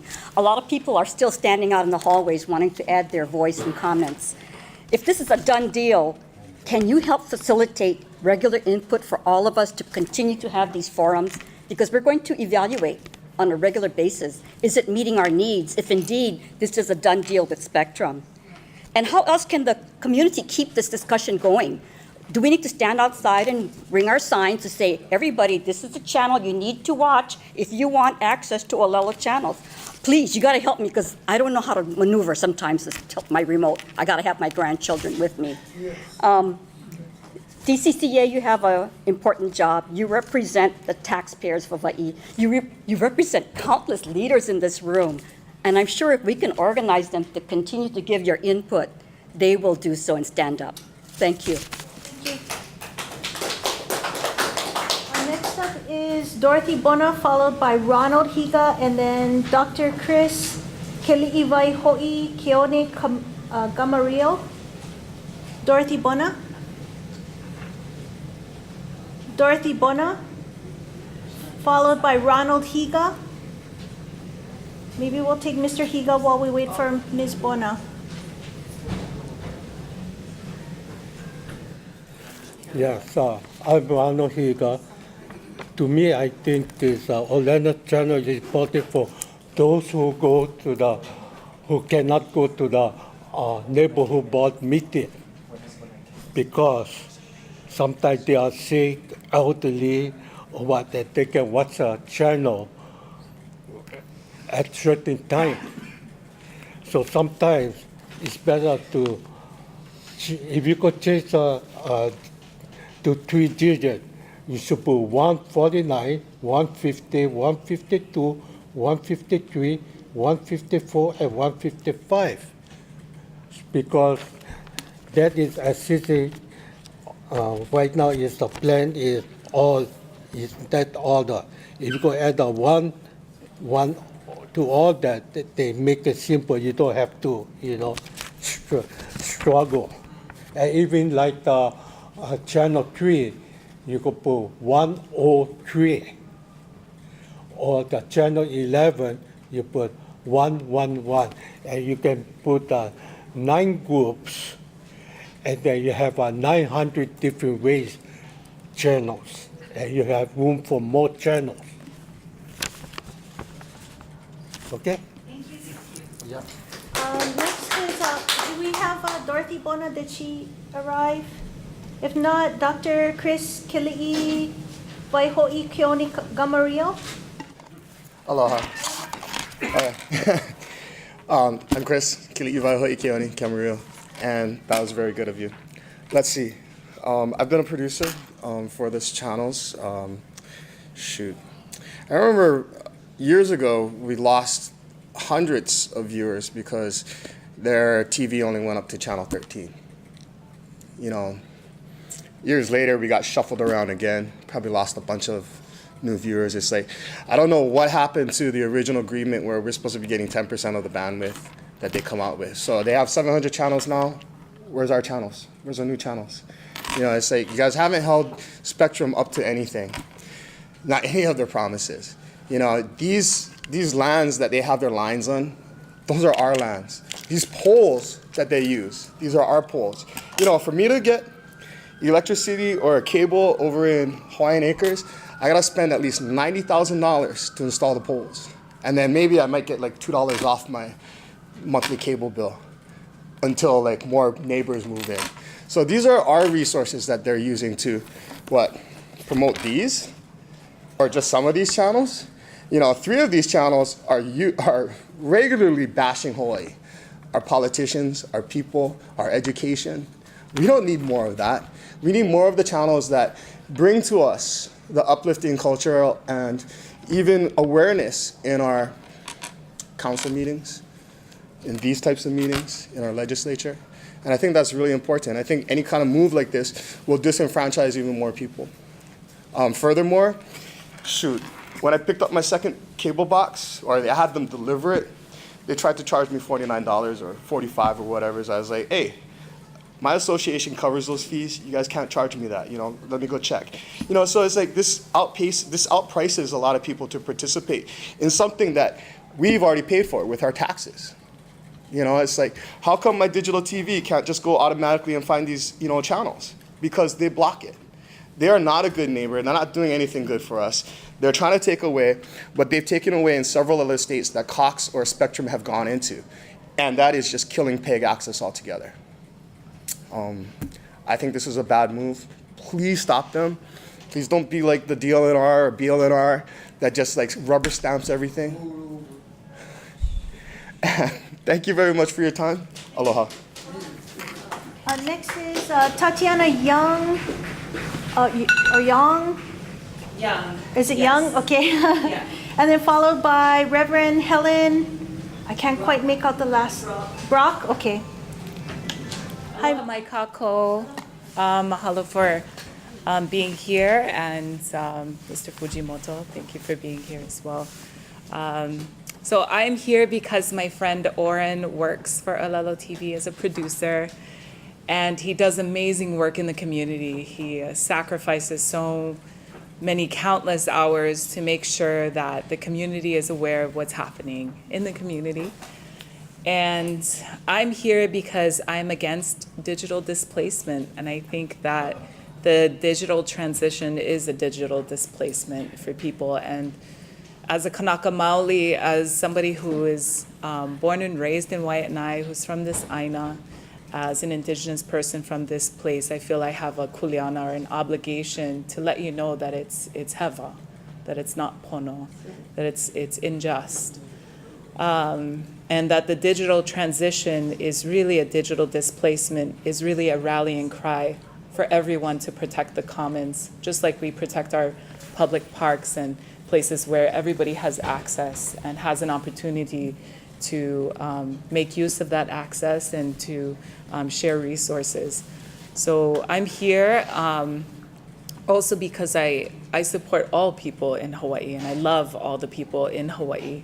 And this is one of the few media digital repositories that we have to share the beauty of our cultures, our language, to share information, to have those kinds of dialogues and exchange, which I think is really important in terms of innovating our future and creating opportunities for all of our people. As you've heard earlier, people were able to access better jobs because they were able to use the resources provided at Olelo. And so I think that's a really important resource. And I also, sharing Auntie's thoughts earlier, I think that the DCCA has a really important job in terms of protecting the public interest and protecting this resource, not only for us, but for future generations, for those who will come after us. So mahalo for your time, and I hope you will consider our thoughts. Mahalo. Next is Reverend Helen Brock, followed by, looks like Cadence, I can't quite read it, Ku'uva, and then Kiara Kalevahea. Reverend Brock. Okay, thank you very much. I'm Reverend Helen Brock, Song of Solomon Ministries, three-part New Creation Bride of Christ. And I just want to pray. I'll pretend I'm on my program. Father, we just thank you and praise you, Father. We just love you so much, and we just ask that you be here, Father, with your power, might, and authority and dominion, Father, and speak through me. I am your vessel. You do whatever you want through me, Father, in the precious name of Jesus. I have my book written called The Lover's Dance. It's all on Song of Solomon, which I teach all the time on my program on Olelo.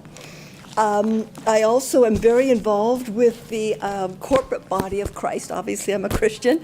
And with the corporate body of Christ, we gather at Kawai Hau Church on Wednesday night, and we pray for the Hawaiian people, for the supernatural nation of Hawaii to come back, because this is their land. This is not my land. It's their land. And the Lord is bringing many people from many different places to tie up with the Hawaiian people and say, stand up, people, stand up. This is one more time. One more time. What are they trying to do? Take away the Hawaiian identity once again. Didn't we just have the illegal overthrow march? Sure we did. And then we had the illegal overthrow play, which I went to, and it was beautiful. And this is what people who come in from the mainland, it bothers me so much. People come in, they take this beautiful land. It's sacred land. It's sacred land. Aloha means the face of God. You're breathing in his breath. You're giving his breath to other people. It is sacred. The Hawaiian people know this. And this is why we're gathering and praying, Lord, bring the land back. You've got a covenant, Queen of the New Covenant. You said on the third day, I will raise you up and you will live before me. Every Hawaiian knows now that they only had one true God. He brought the people here. He got them back. He got the islands back in 1998 when he fulfilled an 800-year-old prophetic word to a Hawaiian family years ago that I will get them back for you. When Pa'au came and did the human sacrifice, all that, that's not God. God is love. Does it not say God is love? Yes, it does, because he is love. He loves his Hawaiian people. He made them because he loves them. And he does not want people coming in and taking their land and taking this and taking everything. They are so sweet. They are so precious. They are so giving and loving. They represent him, and he is not going to allow it, because I guarantee you, we are going to pray. We are going to pray about this, and it is going down. And you Hawaiian people, you need to stand up with us and start taking action, not physically, but in the spirit realm, as we have done. The Lord taught us to fight, and we fight, and with no hurricanes, no tsunamis, no anything for the last 6 years. He taught us to take authority over anything that comes to steal, kill, and destroy, and that's what we do. So stand up and be counted. Come and join with us, Goodbye Howard Church, at 6 o'clock on Wednesday night, or on Sunday as well. And I thank you, Father. We give you praise in Jesus' name, and it will not happen. Thank you. Thank you, Lord. So next up is Cadence Kuva, followed by Kiara Kalevahea, and then Philip John Paul.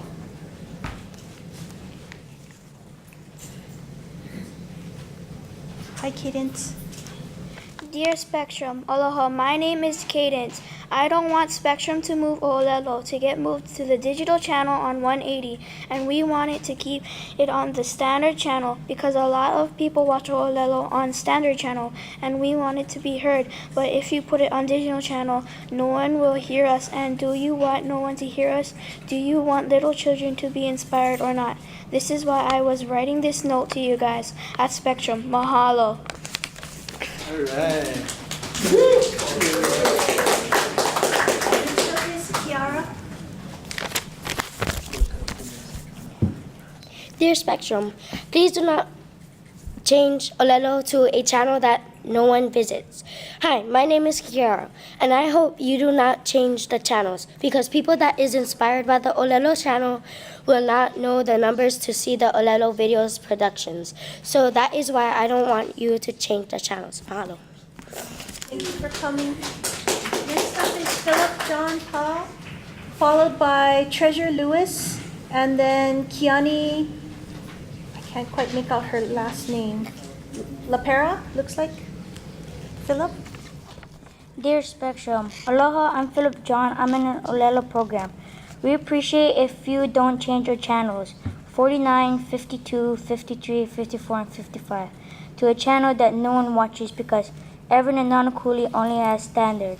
So please don't change our channels and keep it at 59, 52, 49, 52, 53, 54, and 55. Mahalo. Thank you for coming. Treasure Lewis, followed by, okay, I see June James down here. So Treasure Lewis, followed by Kiani, looks like LaPera, and then Kavena Mano. Treasure? Dear Spectrum, I'm a student of Nanakuli Olelo Station, and Mr. Jimbo Taylor is my Olelo teacher. I am a student that watches the Olelo channel, and I don't have the new channel that you guys want to move it to. I would like to continue watching the channel without spending money. Olelo's mission is to let our community voices be heard, not shut out. Please don't shut out our voices, and please don't be a bully. Let our voices be heard. Mahalo, Treasure Lewis. Thank you. Next is Kiani LaPera, followed by Kavena Mano, and then followed by Kahelani, looks like Namuo Zoller. So, Kiani. Dear Spectrum, my name is Kiani, and I am a member of Nanakuli who often watch Olelo's channels. I am kindly asking you to not move the Olelo community media cable channels. Please keep channels 49, 53, 54, and 55 where they are. Olelo's mission is to strengthen our island voices and advance community engagement through innovative media. Although, if you move our standard channels to digital Siberia, the island's voices will be silenced and pushed away, where the public will have a hard time reaching them. Not everyone can afford digital digital. Olelo's goal is to let the public's voice be heard, not silenced.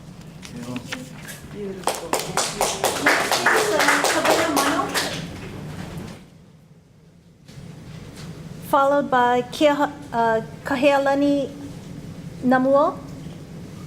Kavena?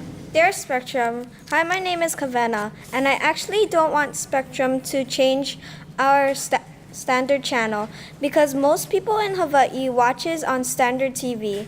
I have heard that our Olelo's mission was that we wanted to be heard but not ignored.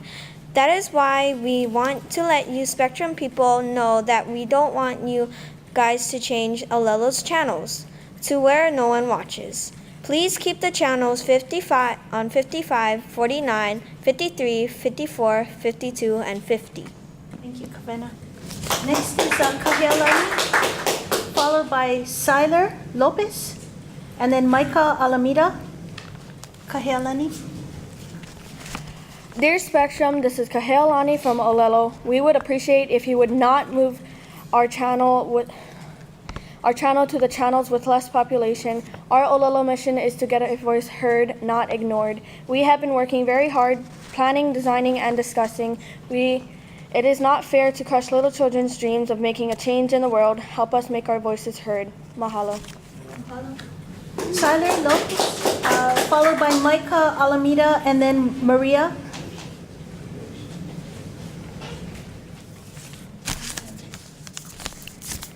Dear Spectrum, please do not move Olelo to a channel that no one watches. Parents want to be proud of their kids on TV. So please keep it the way it is. Even kids want to win for their school. So please leave Olelo the way it is. Channel Olelo. Mahalo. Thank you. Mahalo.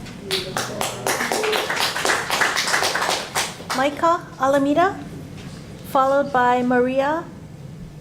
I can't quite read what she wrote. It looks like. Oh, pardon? Micah was called. Okay.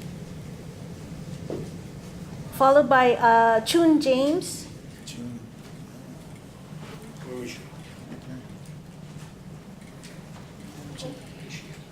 Hello there. James will be Key Michelle, and then Brian. Oh, sorry. I'm sorry. Key Michelle did not sign up to testify. Brian looks like Viola, and then Bill Buck Rogers. Ms. James. Thank you. Thank you very much. I have to be honest with you. We were very annoyed with this recent development. It seems to us that, this is a very basic social contract with public access and with the public. And so, but anyhow, we are happy that DCCA is at least trying to do something about it. I have to drive down from Kahuku, which is about an hour and a half away to do that. I had other plans, but this is an important issue for us. Not here, anywhere in the United States. I think that as a cable corporate owner, you must be very familiar with the fact that there was a social contract in the 1970s. So it's been a while, right? And the idea is that we do not want the cable network to just swallow us up, to drown us and overwhelm us. And so we have what we call the basic public access. And so it seems to me, and the expectation ought to be, that you should be the strongest advocate of public access, that you would want to do everything you can to make your consumer happy, to make the people who are supporting democratic values of transparent government, of open dialogue, because we are helping you in your business if you think about it carefully, okay? And then, you mentioned a few things. You said that, really, you have no intention to create confusion. Well, your action will create a lot of confusion. Not only will it create a lot of confusion, it will create a lot of irritation. Remember, your business is based on the goodwill of happy consumers. May I also add that you also state that, well, we can offer financial support, we can help with the name branding, the rebranding, but when we ask you how much, you don't know. That's not a very good answer, okay? And, giving 30 days notice, trying to, advocating, opining that you're going to make it as easy as possible, believe me, that does not rest very well with us. And may I also remind you again the profile of Olelo producers like me and hundreds of others. We are not high school dropouts.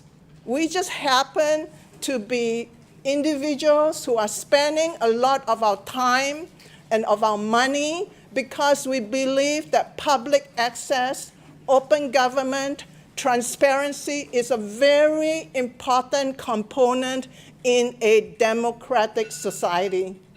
And may I end by saying that I'm a real estate broker, by the way, sir, okay? And you said that about relocating.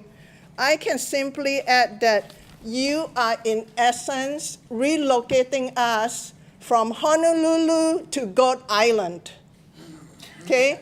And I will give you a chance here, sir. If you know where Goat Island is, I will give you a grand prize of 5 pizzas, okay? So there is no need for you to do that, and I want DCCA to stand strong. I want the legislators to stand strong.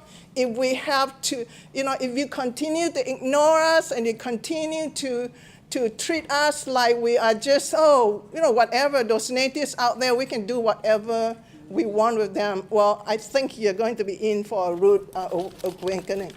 So just in the most gentle way, sir, don't mess with us. Amen. Don't mess with us, okay? Just DCCA, stand your ground. Yes. This is a cause that we must protect for ourselves and for future generations to come. And sir, again, we expect you to be good corporate citizen. And a good corporate citizen has the right to make money, has the right to profit. But as a corporate citizen, please remember you have a social contract. And it began in the 1970s, and none of us have the intention to see it being undermined or compromised. So please work around us. Let 49 remain 49, 53 remain 53, 54, 55, leave it alone, work around it. Thank you very much. Thank you. Next up is Brian Viola, followed by Bill Buck Rogers, and then Jim Brewer. All right, hello. My name is Brian Viola. I'm the media teacher at King Intermediate. I have 120 students a year in my media classes. Olelo has always been the pathway for our students' PSA videos to reach the public. The students create these public service announcement videos that cover such topics as domestic violence, the environment, bullying, traffic safety, as well as other concerns of the youth of our state. They get so excited when they get to see their messages broadcast to their peers, families, and the entire state. It's a great thing when the voices of our youth can be heard. Now it will be harder. We all know that Spectrum makes no money off of the Olelo channels, so by banishing Olelo channels to cable channel Siberia, they can now use those Olelo channels to make more money. Spectrum may be a mainland company, but here in Hawaii we have a word for what they are doing. It's called shibai. Right. Olelo programming is made by the people of Hawaii for the people of Hawaii. This is their voice. Make it more accessible, not less accessible. As a sidebar, and it's kind of ironic, I received this yesterday in the mail from Hawaiian Telcom. I've been a loyal Oceanic Cable subscriber since 1979. That's 39 years. That's a long time. But today I get this and it says 100% fiber and free DVR. 2 more reasons to break up with the cable company. Now I have a third reason. What you're doing to Olelo. They're not going to change the channels, but you are. Don't do it. You may not have so many loyal Oceanic subscribers as you have in the past. Thank you. Viola. Next up is Mr. Buck Rogers, followed by Jim Brewer, and then Daniel, looks like Rafael. Hi, everybody. I'm Buck Rogers. I do the show Star Trek's Music Stars of Hawaii. I've had over 1,000 shows in 20-something years here in Olelo. That encompasses every kid that ever came up and got a ukulele. Every person that ever came on the island for a tour, from the majors to the minors. Everyone. I just got my 22-year pin. Now, that's about me. Why you think that happened? I got my production credits in LACC, been in a lot of movies and stuff like that. Now, you guys know that whole scene out there. Well, the reason that happened for all these kids and everything out here is because I came here to Oahu and decided to start helping the kids. Because we don't make any money. We make the money when we go to do the music, or we make the money some other way. I have apartments, and however anyone has it, okay? But the main thing that I noticed about Olelo is where the channels are. Okay, you got talking heads all the way up, Fox, everywhere else. All they do is sit down and make money and talk. All right? You got them. You're going to change that up? I mean, we can go up to CNN and stuff like that, but Fox News and Fox, you know, I've heard so many kids say, oh, if you go past 4950, you see the so-and-so out there doing the Polynesian dance. You see so-and-so at that concert over there. Oh, yeah, that other one to get to school over there. That's the reason why I think, from everything that I've heard from everybody else, that if you don't have to move it, why move it? People are used to it. Our shows are going to get affected heavily. Well, you're going to put graphic, go see Buck Rogers, Star Treks, and so on everything. I doubt it.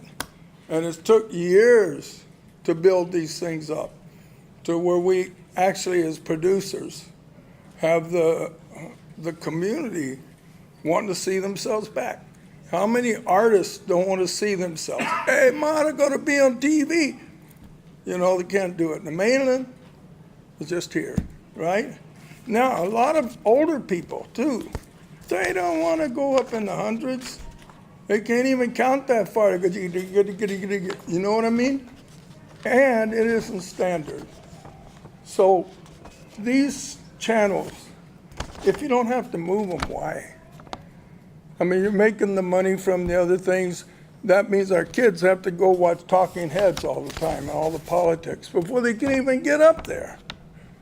You know, so basically as a school teacher, producer, and resident of Oahu for over 30 years, and as a veteran that was here whenever it became a state, I love the Hawaiian people. And that's why I got involved.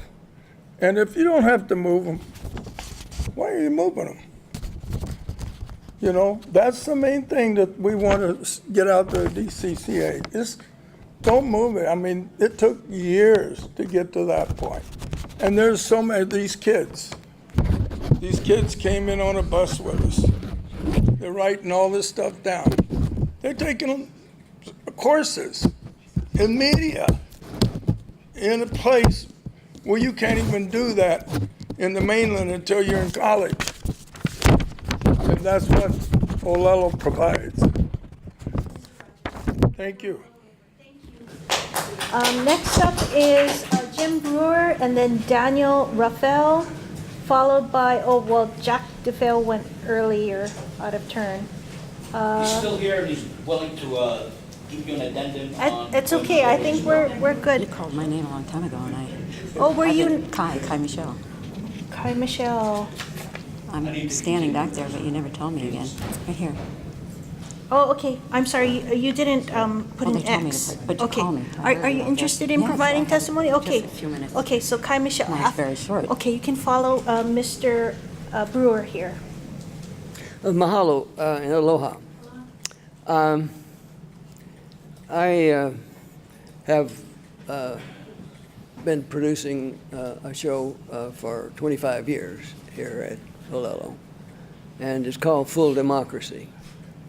And I'm basically asking you, as an instrument of my democracy, to drive as hard a bargain as you can with this outfit, this multinational corporation.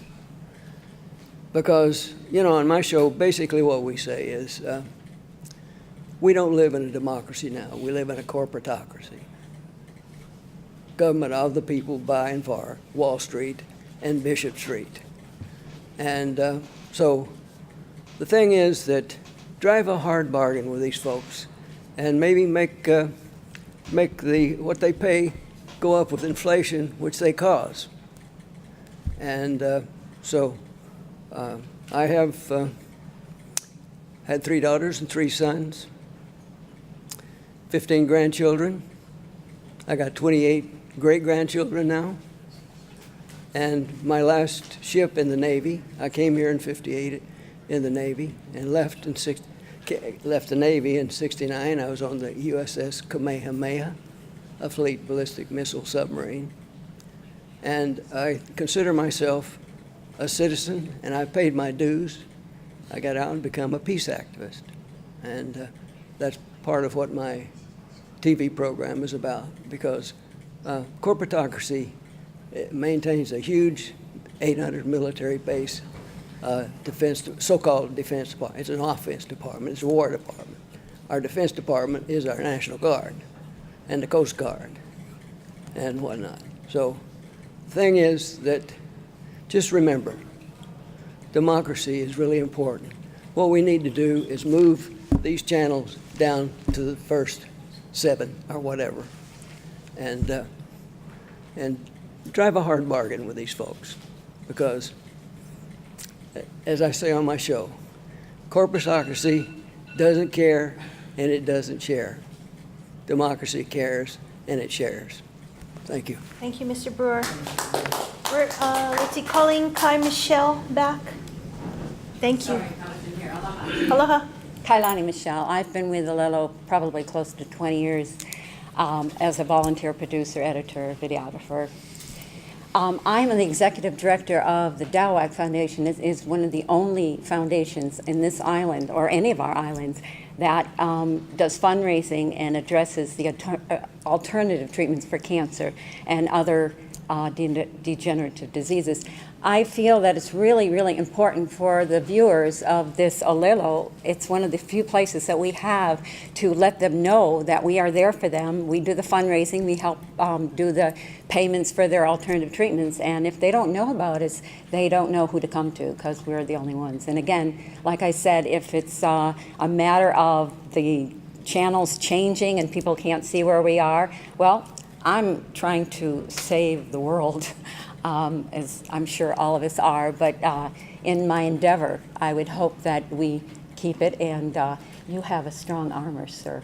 I'm feeling for you. Everybody's dumping on you today, but I'm sure you'll do what's right, and I thank you for being here and for putting up with everybody. And I thank you, and if you just want to save the people with me, keep the channels where they are. Thank you. Aloha. Michelle, aloha. Next is Daniel Raphael, followed by Roy Nakamura. I think, Roy came again, so I think he signed up twice. And then it will be Ian Jens, and then Patricia Beekman. So Daniel Raphael? Yes, ma'am. Thank you. So I am actually a producer from North Metro Television previously. I worked there from 2009 to 2011 while I was in college. So I've been in the public television world for a little bit now. I moved out here about 3 years ago, and I've been volunteering for Olelo. So my take on this, I've already heard basically every point that I was going to make by other people already, so I won't rehash what's already there. I would simply like to point out that there seems to be more questions that probably should be asked by the CAC. I really enjoyed some of the questions that you guys did put forward. I was not expecting you guys to be as thorough as you did. I was very pleased. I would like you guys to press further when you are examining this to find out what exactly this clustering was in detail, what it means to cluster these, what are the terms of clustering. I realize you guys touched on it a little bit, but I think more detail is needed. Why would the local channels be split from the other local news networks? We already know it had something to do with, they're under a different corporate umbrella, but I don't think that that's necessarily an adequate answer to that question.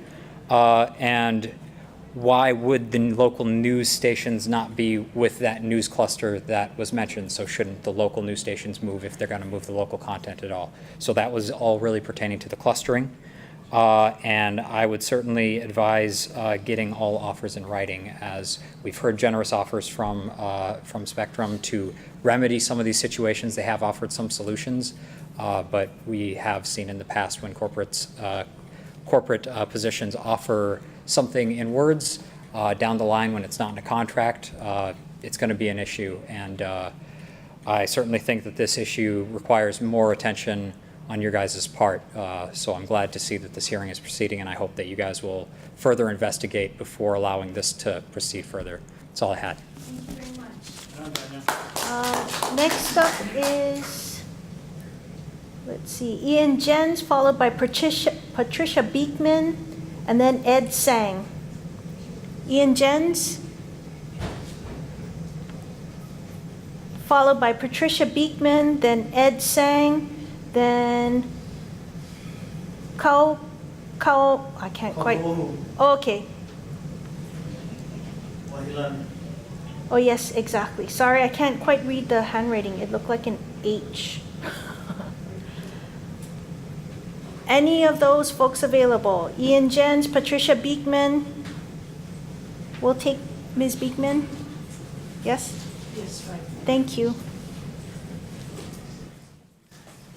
Hi, I'm Patricia Beekman, and I first joined Olelo about 5 years ago. I was part of the Kupuna film program, and I'm proof positive that that saying, "You can't teach an old dog new tricks," is wrong. I learned how to film. I helped produce a film that was part of the Hawaii International Film Festival. It was my part was a short called "The U.S. Constitution. How well do we even know it?" That's posted on the internet if you want to see it. And it's brilliant. Thank you, Jack. I interviewed local politicians and local people to see how well they knew the Constitution. So that was my first project. After that, I was able to film Senator Daniel Inouye about a month before he passed away. And it was the first time he had ever spoken about his experience during World War II and why he thought veterans do not like to talk about the war. And I think he talked about it. It was before an audience of veterans, war veterans, and I think he felt that probably at his age there wasn't much time left, and I believe that was his gift to us, the public. And then I also interviewed Ed Barse, who is a well-known Civil War historian. He was featured prominently on the Civil War series with Ken Burns. And he gave an interview about Jeb Stuart, the cavalry officer on the Confederate side. He's a fabled officer. And Ed Barse knew him exceptionally well because that's what inspired him to become the famous historian he became. So I also interviewed him on his experience during World War II. Ed Barse was a World War II veteran who fought on Iwo Jima. So those are also on the internet if you want to see them. So I personally have gained a lot from Olelo, and I'm far from the only one. People are able to put film stories up on the internet that you would never hear about if it wasn't for Olelo. It's a valuable resource, and originally the franchise was thought of as a public service, and that the Olelo was put in place for the people. And what's happened to that? It seems like that has been forgotten about. People need to know what other people are thinking. Politicians need to know what the people think. We need to keep Olelo prominent, and it's obvious that the lower the channel number, the more prominent, the more exposed a station is going to be, or a network. So probably the best are the first 13. 49 through 55 is not that great, but putting Olelo, actually moving them to 181 and above, a lot of people are never going to discover them again. We're going to lose something very, very valuable here in Hawaii. So I would urge that this committee do their part to keep Spectrum's feet to the fire, and to make sure that they are cognizant of what is important, the people's part in the programming here.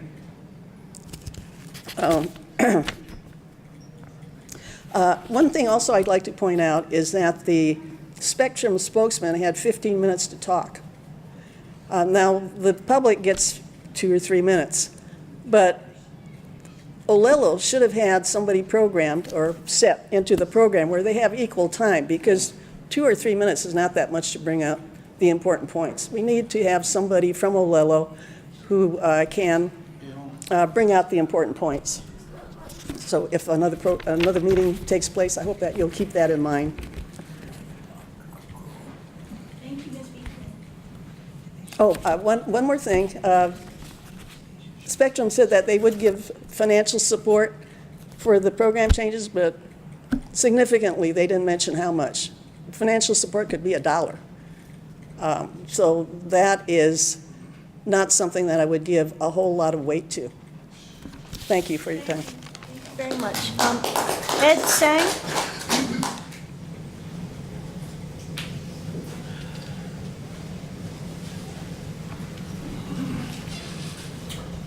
Aloha. Aloha.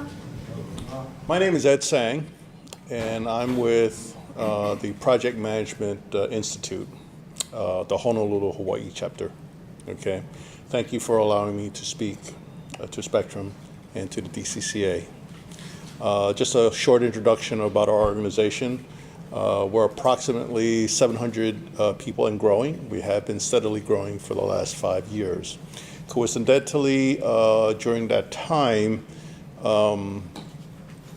we've also used Olelo.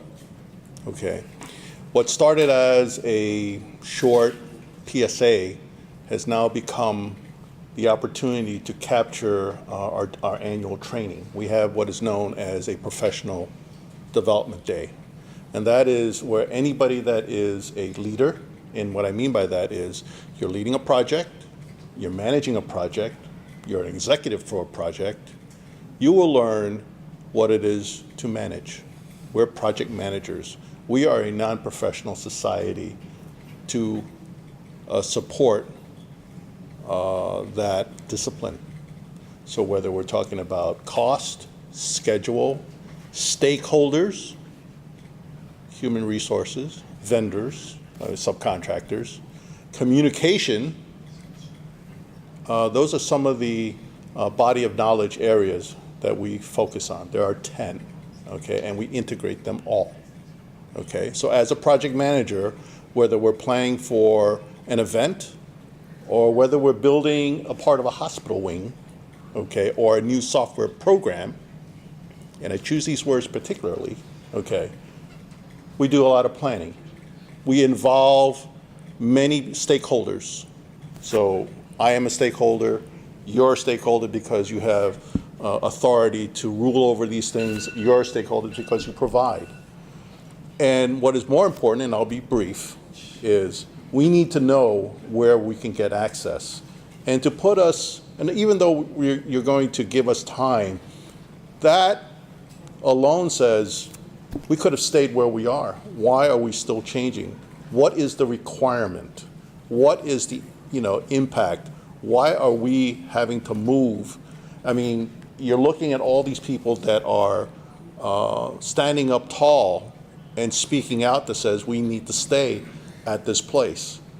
But where is it that says you cannot?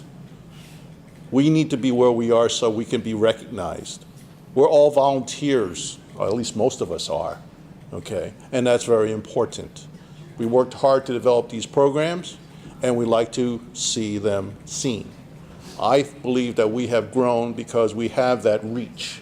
We can't show everything to all our members at the same time in one day. We have too many things to show. But through the reach, and also now to the other islands, it would be possible. And it's not just seeing for information.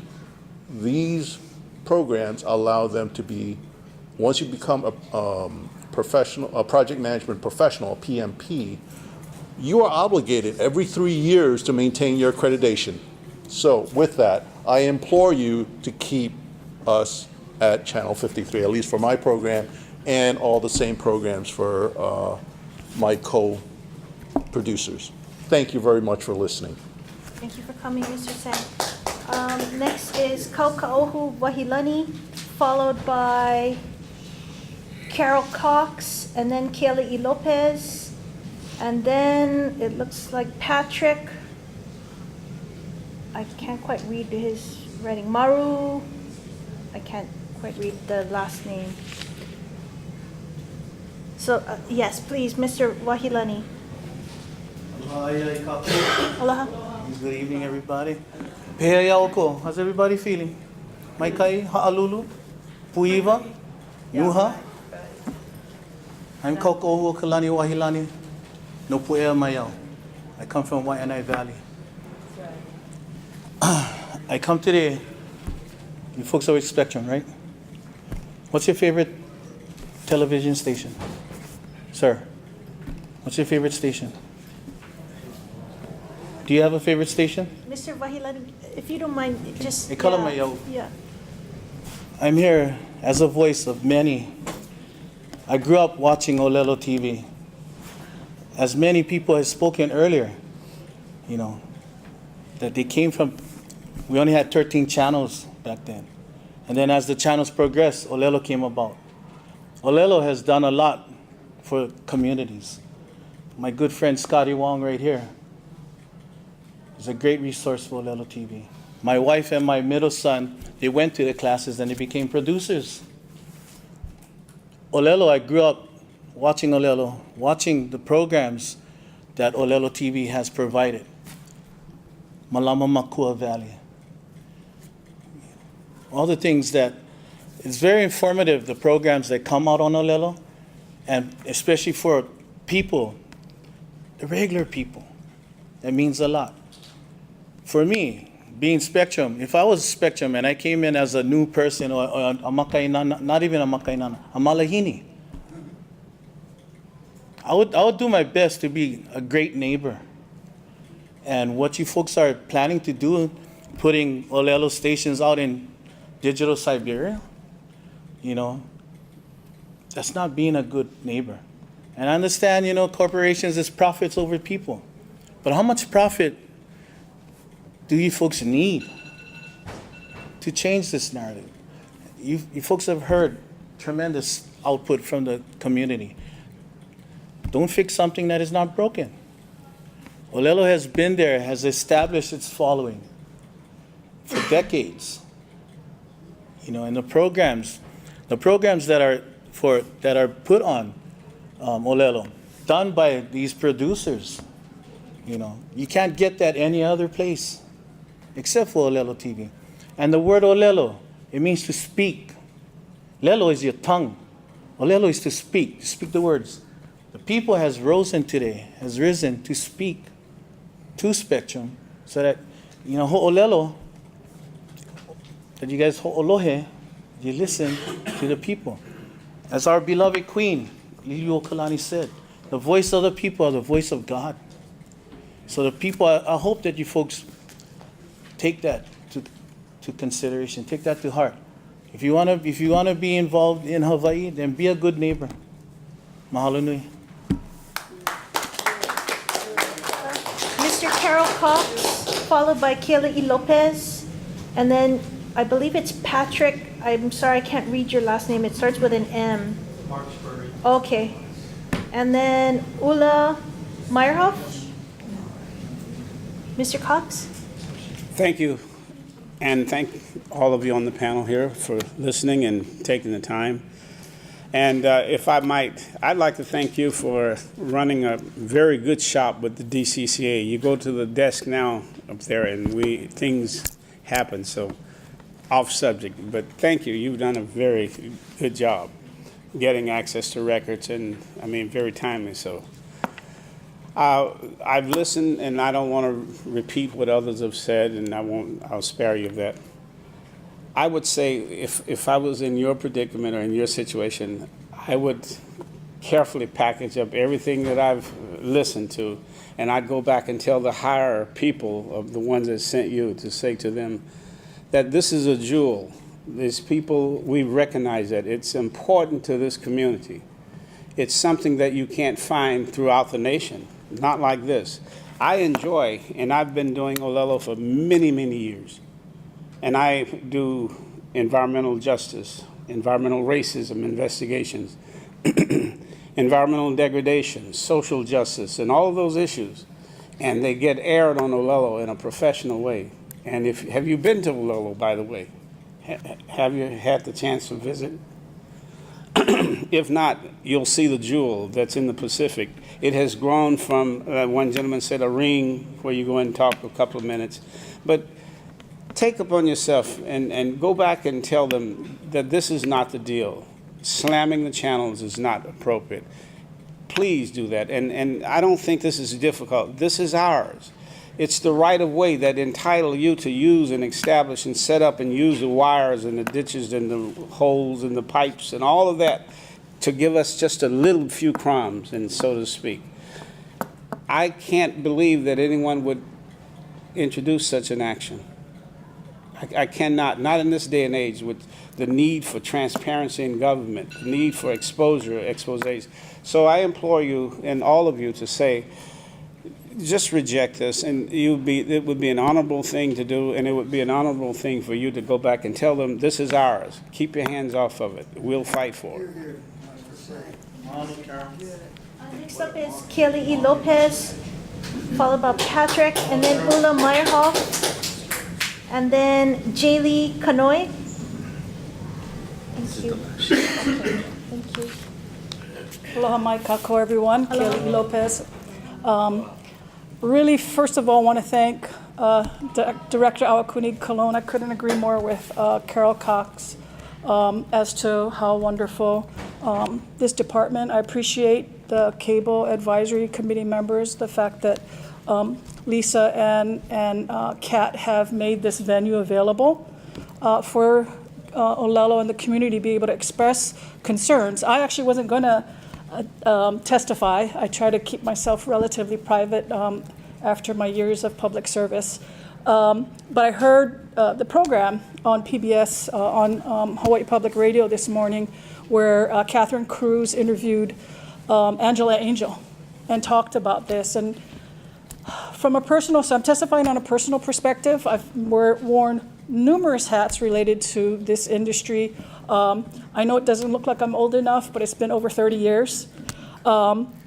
Whether it was a young college student doing a program related to teens, teen pregnancy program for the Salvation Army, Salvation Army, to working at Oceanic Cable as part of its transfer, working at Olelo for many years, and really the best job I had was working with the wonderful staff here as the director of the Department of Commerce Consumer Affairs. So I've got a good perspective on all of it.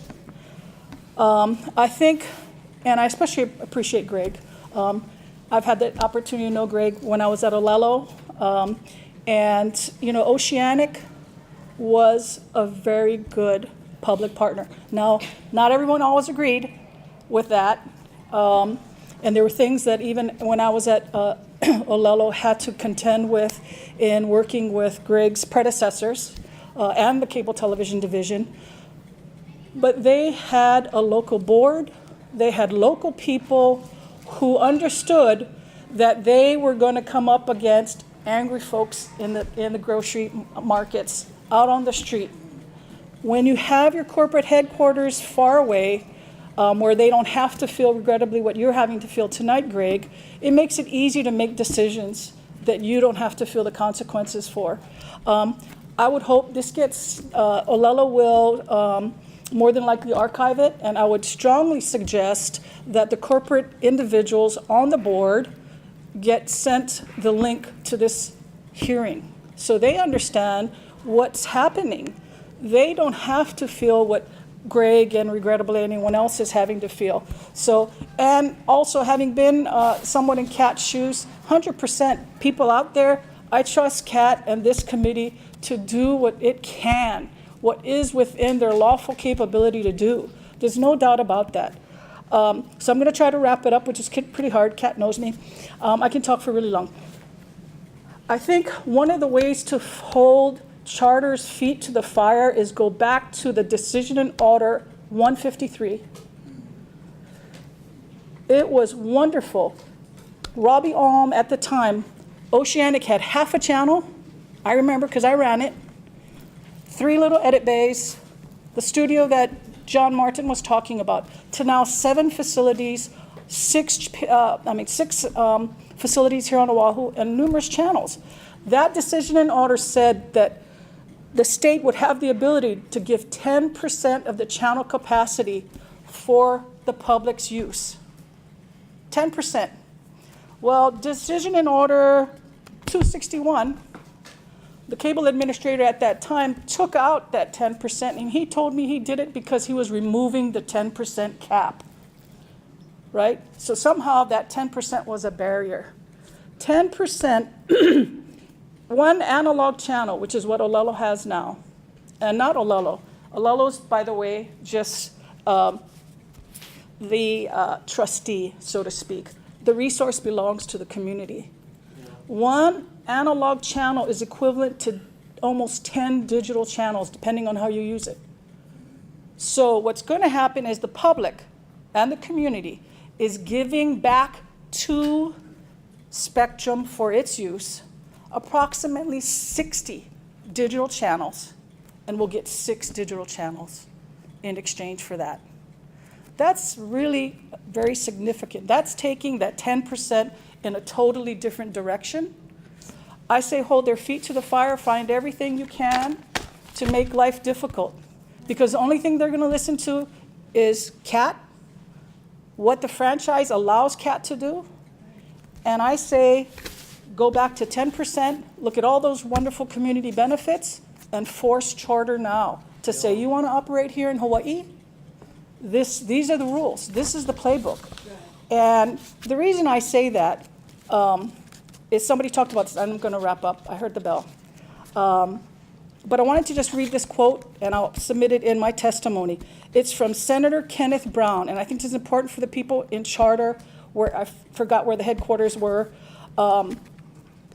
It was Senator Kenneth Brown in 1973. So keep in mind the language he uses is kind of like from old school time, so makes reference to man and he quite frequently, but I'm not going to change his words.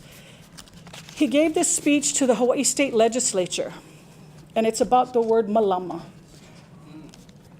All of man's acts in Hawaii must be dominated by the spirit of malama. The Pukui Elbert Hawaiian Dictionary defines malama thus: to take care of, care for, preserve, to keep or observe as a taboo, to conduct as a service, to serve, honor as God, care, preservation, support, fidelity, loyalty, custodian, and caretaker. Because he knows so many ways to destroy his natural environment. Man must now become its custodian and caretaker for his own sake.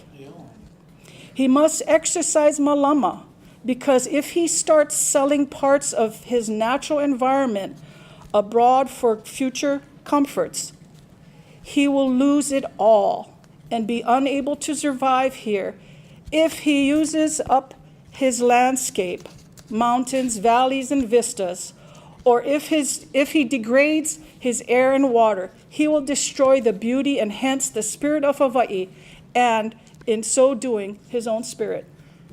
Malama is thus an imperative. Oh boy. I didn't think this would happen. It is applicable to our entire lives in Hawaii. It is applicable to all our transactions with each other, to all of our transactions with the overseas world, and to all of the transactions between society and nature. Each of these transactions must meet the test of malama at all times without exception. In this particular case, that landscape, that resource for the community are the paid access channels, and I would debate whether charter is really even familiar, if not the Hawaiian term malama, the English version of that.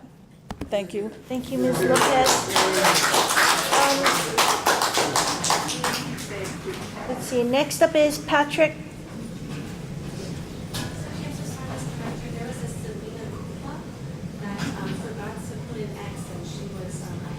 Oh my, okay.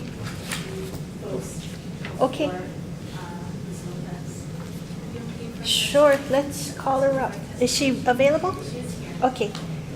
I'm sorry, can you tell me your name? Okay. I'm actually a teacher. Okay. Been for over 30 years. I just wanted to let you folks know, if this does happen, the school system does use Olelo quite a bit, and I'm just talking on the other end of the spectrum.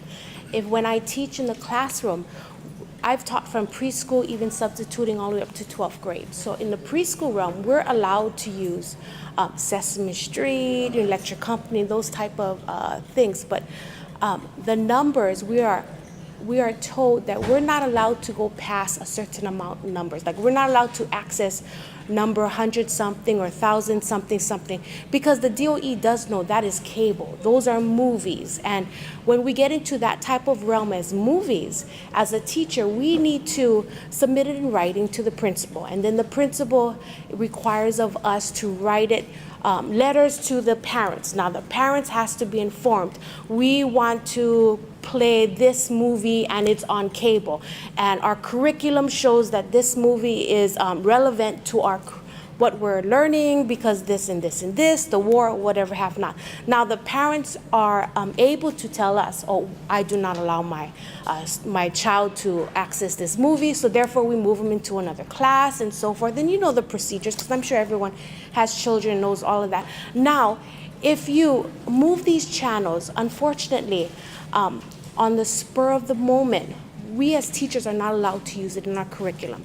So I'm just going to let you know right now, it will be cut instantly. Any wonderful ideas that either side has can only be brought up in the fiscal year.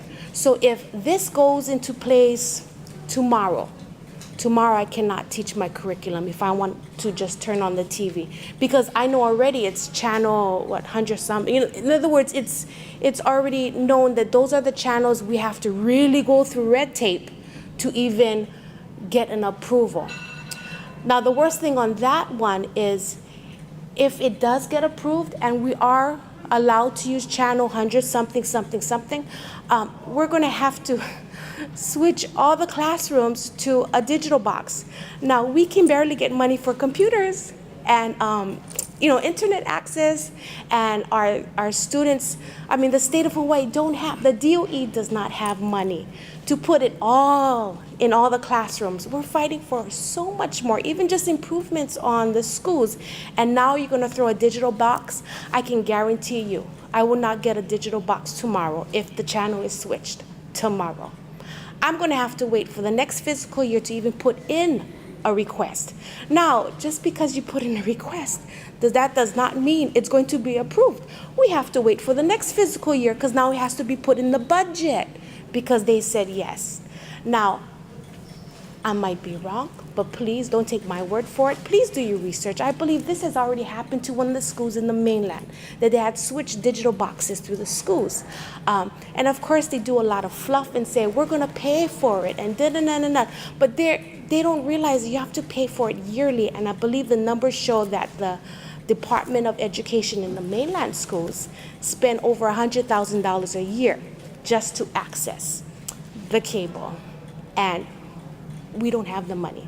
So if this is approved, let the teachers know, because then we're just got to cut all our curriculum out. There's no way. This is free. This is the only way we can do it. Or another idea, we spend more of our own money to pay for the curriculum that now we cannot access through the lower channels free. And that's my testimony. Thank you. Thank you, Ms. Kupa. Okay, so next is Patrick, and then Ula Meyerhoff, and then Jaylee Kanoy, followed by Shelly Gomes. Aloha. Hi, thank you, representatives of Spectrum and members of the DCCA. My name is Patrick Marksbury, and I'm a proud graduate of Full Sail University in Florida. I have a degree in audio recording and entertainment business. But I come here before you today as a local person here in Hawaii. I've been away for 30 years, but Hawaii has been and always will be my home. Upon re-entry here to the islands, I knew that I wanted to start in a different career direction. I come from the corporate IT industry. And in my endeavor, I realized that Olelo was a good path for me to start getting involved in broadcast and areas of technology that I wanted to learn and understand. But in doing so, I was afforded the opportunity to work on productions such as Kumo Olo, and on Aloha Authentic, and even Waimea Valley's Makahiki Festival. And in doing these projects, I realized that all these people that are putting together these productions are very professional, they're very sincere, and the messages that they give and provide benefit the local people. And I realized that we've heard all the arguments and the information, the data provided to us regarding Olelo's current channel lineup and how it does benefit a lot of the local people that have limited resources and access to cable. And as of right now, I do stand with Olelo and their stance about retaining their existing lineup in the channels. I do see how a lot of people would have to not only subscribe to basic cable, but increase their subscription, which would be more of a cost, not only to the viewership, but to Olelo as far as their marketing, rebranding, other things that would affect them as a communications company. I think that Olelo, as a public access in general, provides the local people with the ability to just get insight as to government functions, what's happening with their own government, how transparent are we, can people of Hawaii really take hold of what's happening in their communities, otherwise. Through local channels, yes, we have limited segments that give us information, but I don't think it's as far-reaching as some of the extensive coverage that Olelo provides on their channels. I also want to just have you consider perhaps the depth and the gravity of your considerations, your changes. What that means for the people of Hawaii. And, I just thank you again for your time, but please do consider the ramifications for the local people. Thank you. Aloha. Thank you. Aloha, Mr. Marksburg. Next is Ms. Meyerhoff, followed by Jaylee Kanoy, Shelly Gomes, and then Representative Cedric Gates. My name is Ula Meyerhoff. I moved here to the island 8 years ago from Germany, and I made Hawaii my home, and home is where your heart is. And I recently came to Olelo because I was trying to find an editor, and it was a really hard time. So I decided to learn it myself, and I was really amazed how much they carry the Hawaiian spirit.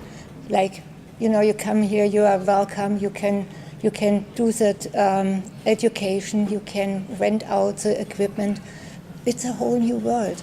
So I have been, I had a little radio show in Germany, and I thought of sharing my knowledge as a naturopath in Olelo TV, and I do hope, that we still are not banned into digital Siberia, that we are still on a place where people have access to. I live in a senior compound, and nobody can afford the cable box, or respectively the money that is involved with it. And it is not helping if you say, oh, the first month is free, because we know all this from the internet. Oh, the first month is free, and then we get you, you know. So it's might be better to say, okay, it's free period, then it's fine. But if it's not, it's just a little bit deceiving. So, and another thing that really is concerning me, I saw the list what is traded in for on the channels, and it's public. It's building public opinion with that. So you take away what's concerning the people, and you are taking away the people's voice, and you give them mainstream media with all the problems that are involved with this, like. So, and I do hope that also the politicians that were elected on this island, that they stand up for the people, and that there is a good consensus with everybody, because I know you have to make money, but not on the back of the people, please. Thank you so much. Next up is Julie Kanoy, followed by Shelley Gomes, and then Representative Cedric Gates, Michael Daly.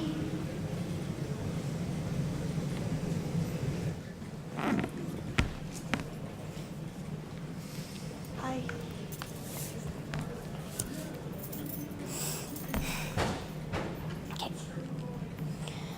Dear Mr. Shop, my name is Jaylee Kanoy. I'm a 6th grade student from Kawaihono Gunatwa Public Charter School.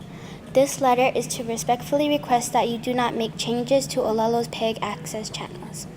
The relocation of Olelo channels is clearly not in the best interest of me, my school, my family, and my community. Here in Nanakuli, we take great pride in our community, especially in the work students like myself produce. In fact, a few short weeks ago, I participated in the Youth Capital Commentary, an event where students like me come from across the island to interview legislators and community members on opening day of Hawaii State Legislature. I got to interview Senator Miley Shimabukuro for the third year in a row, and I'm confident that I did a great job. I'm also a student producer and a volunteer at the Nanakuli Olelo Community Media Center. I've produced and volunteered on community programs such as Waianae Emergency Preparedness Town Hall meetings for Senator Miley Shimabukuro and Representative Cedric Gates. I've also worked on many Nanakuli Town Hall meetings for Representative Andrea Tupola as a camerawoman and a editor. At Olelo, I also produce public service announcements on topics such as staying healthy, crossing in a crosswalk, and bullying, which I'm proud to say I've won 2 first-place awards at the Olelo Youth Exchange State Competition. Out of this experiments, my show aired exclusively on the Olelo channels. I'm really happy to be an Olelo student producer and a participant in the Olelo After School Media Club. I get praised a lot for doing well by my entire family, who always looks forward to watching my programs that I create, as well as programs that I'm showcased on. My grandparents, uncles, aunties, and cousins always look forward to watching me, the Olelo channels, which everyone knows on this island is 49, 52, 53, and 54. For people like my grandma and grandpa, changes to the Olelo channels would be devastating and confusing. They still watch TV on a square TV and not on a high definition TV. They watch and know how to get to the Filipino channel, the Channel 2 with Joe Moore, and Olelo channels to watch micro programs. Because of this, I strongly urge you not to change the Olelo channels, because if you do, I will ask my ohana, which is family, to change from Spectrum to another cable and internet provider, because Spectrum does not support Olelo students producers like me. Mahalo, and I hope you do what's Pono right. Mahalo. Shirley Gomes.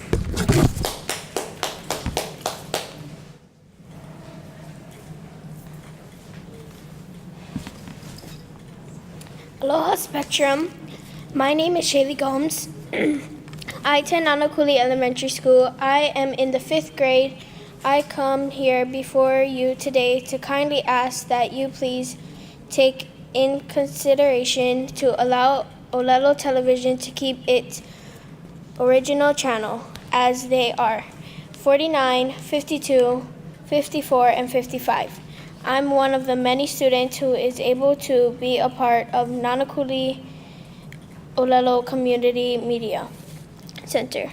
Many of the family members and friends all watch Olelo Television, and I feel it would be inconvenient if you guys made adjustments.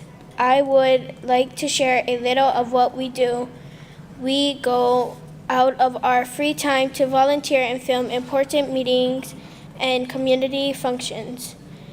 Then we edit and later televise it so everyone can stay informed and updated on what's going on in Oahu and afford the luxury of higher cable prices. Some only are able to afford basic cable.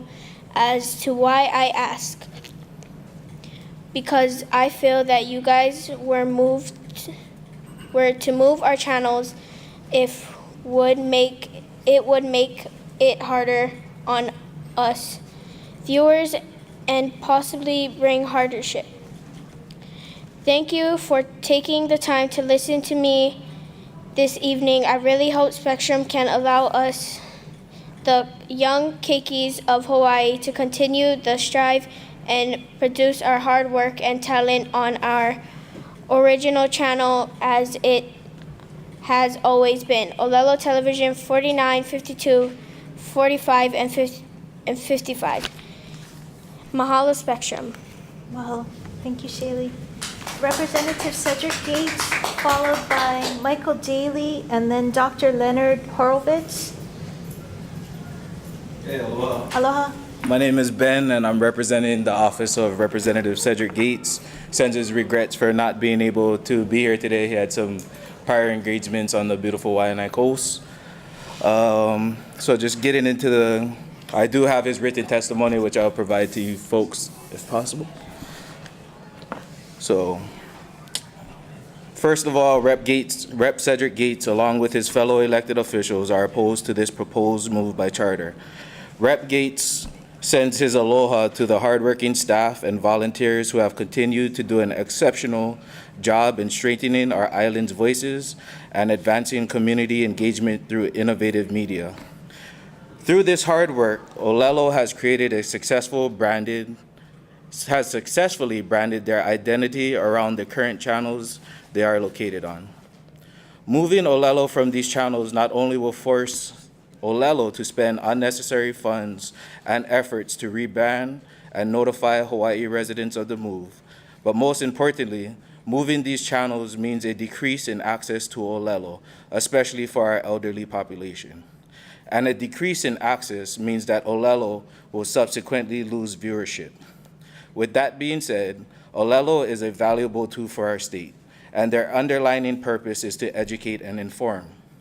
As the Department of Commerce and Consumer Affairs, Hawaii residents have put their faith in you, along with elected officials such as Representative Gates, to ensure that opportunities to educate and inform the public be expanded and not limited.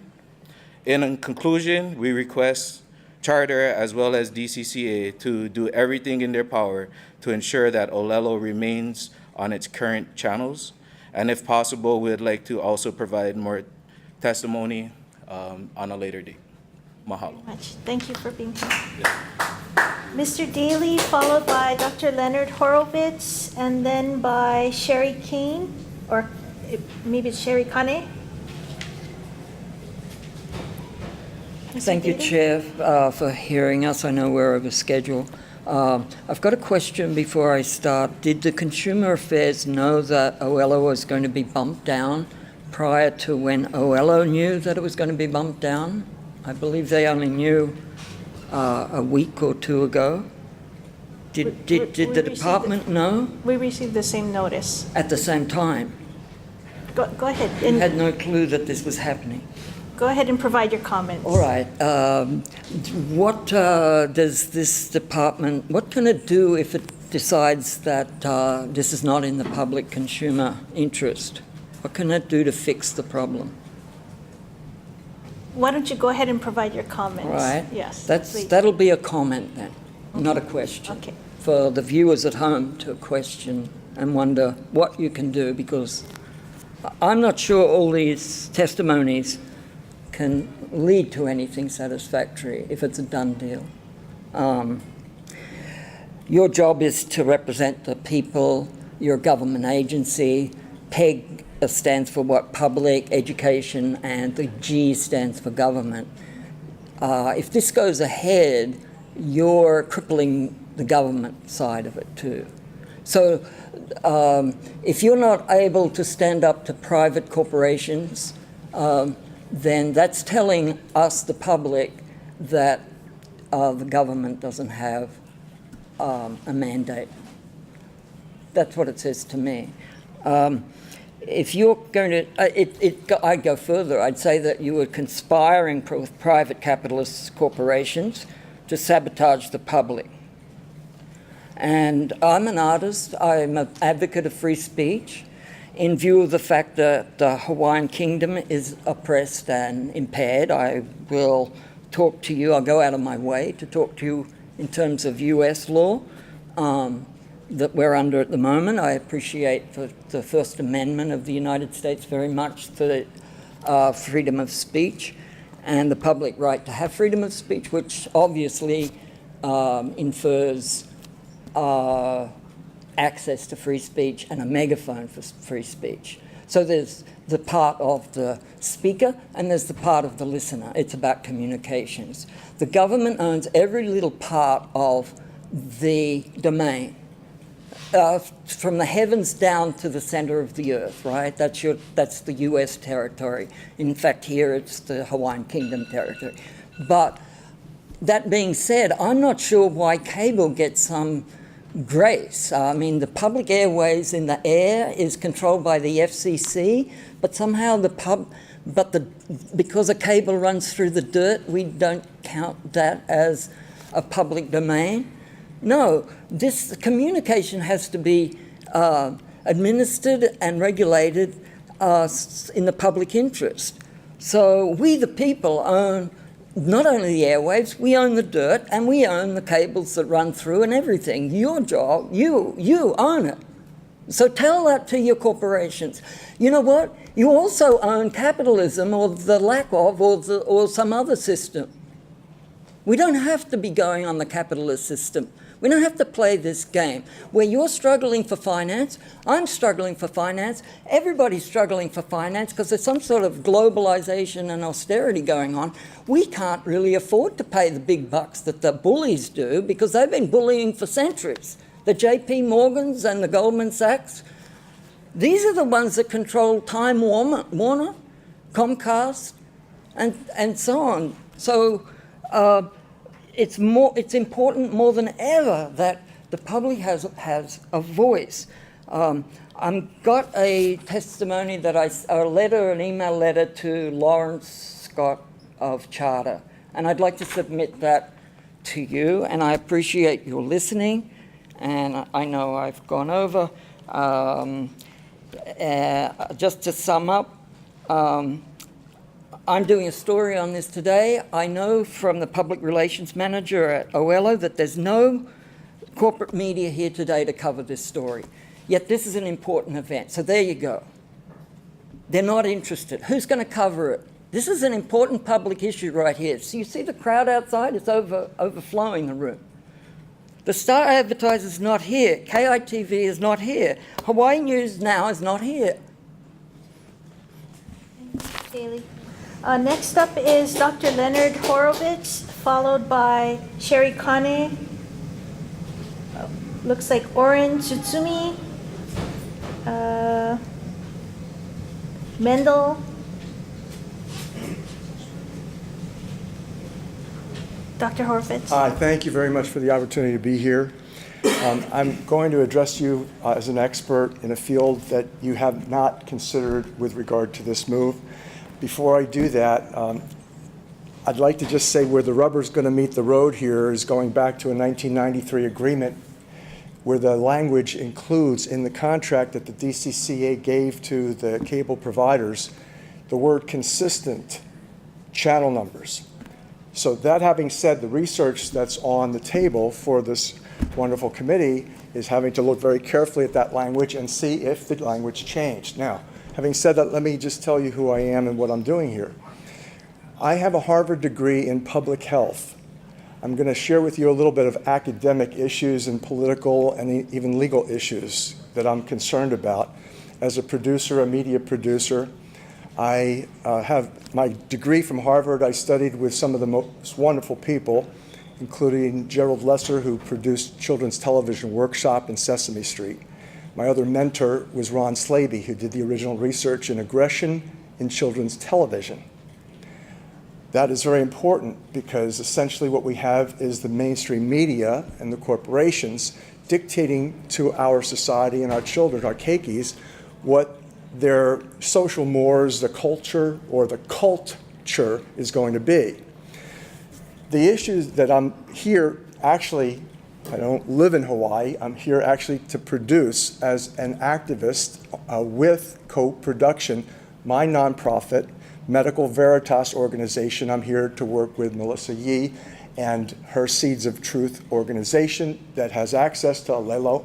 We're registered with Olelo, but we're cooperating in producing some extremely important programming that is simply not available because of the special interest in the regulatory captures from the top down, including the captures of the decision makers in various organizations that the last speaker just happened to mention.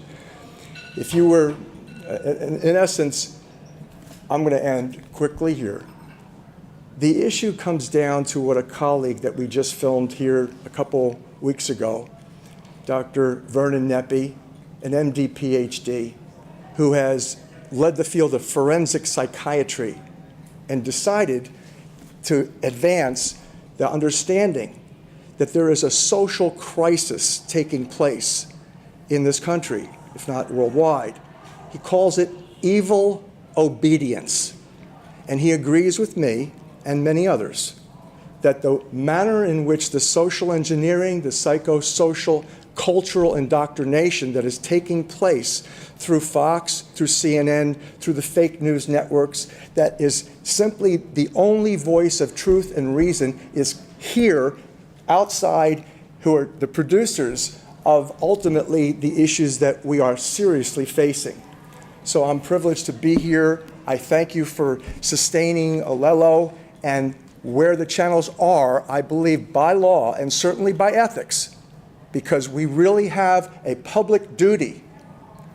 In fact, it's 42 U.S.C. 1986 that says, if I see something going wrong with you because you're being brainwashed and manipulated by the mainstream media, and I see the damage in the children and the aggression in society and all the damage that it's causing, if I don't speak up and be here today, I am literally under that law guilty.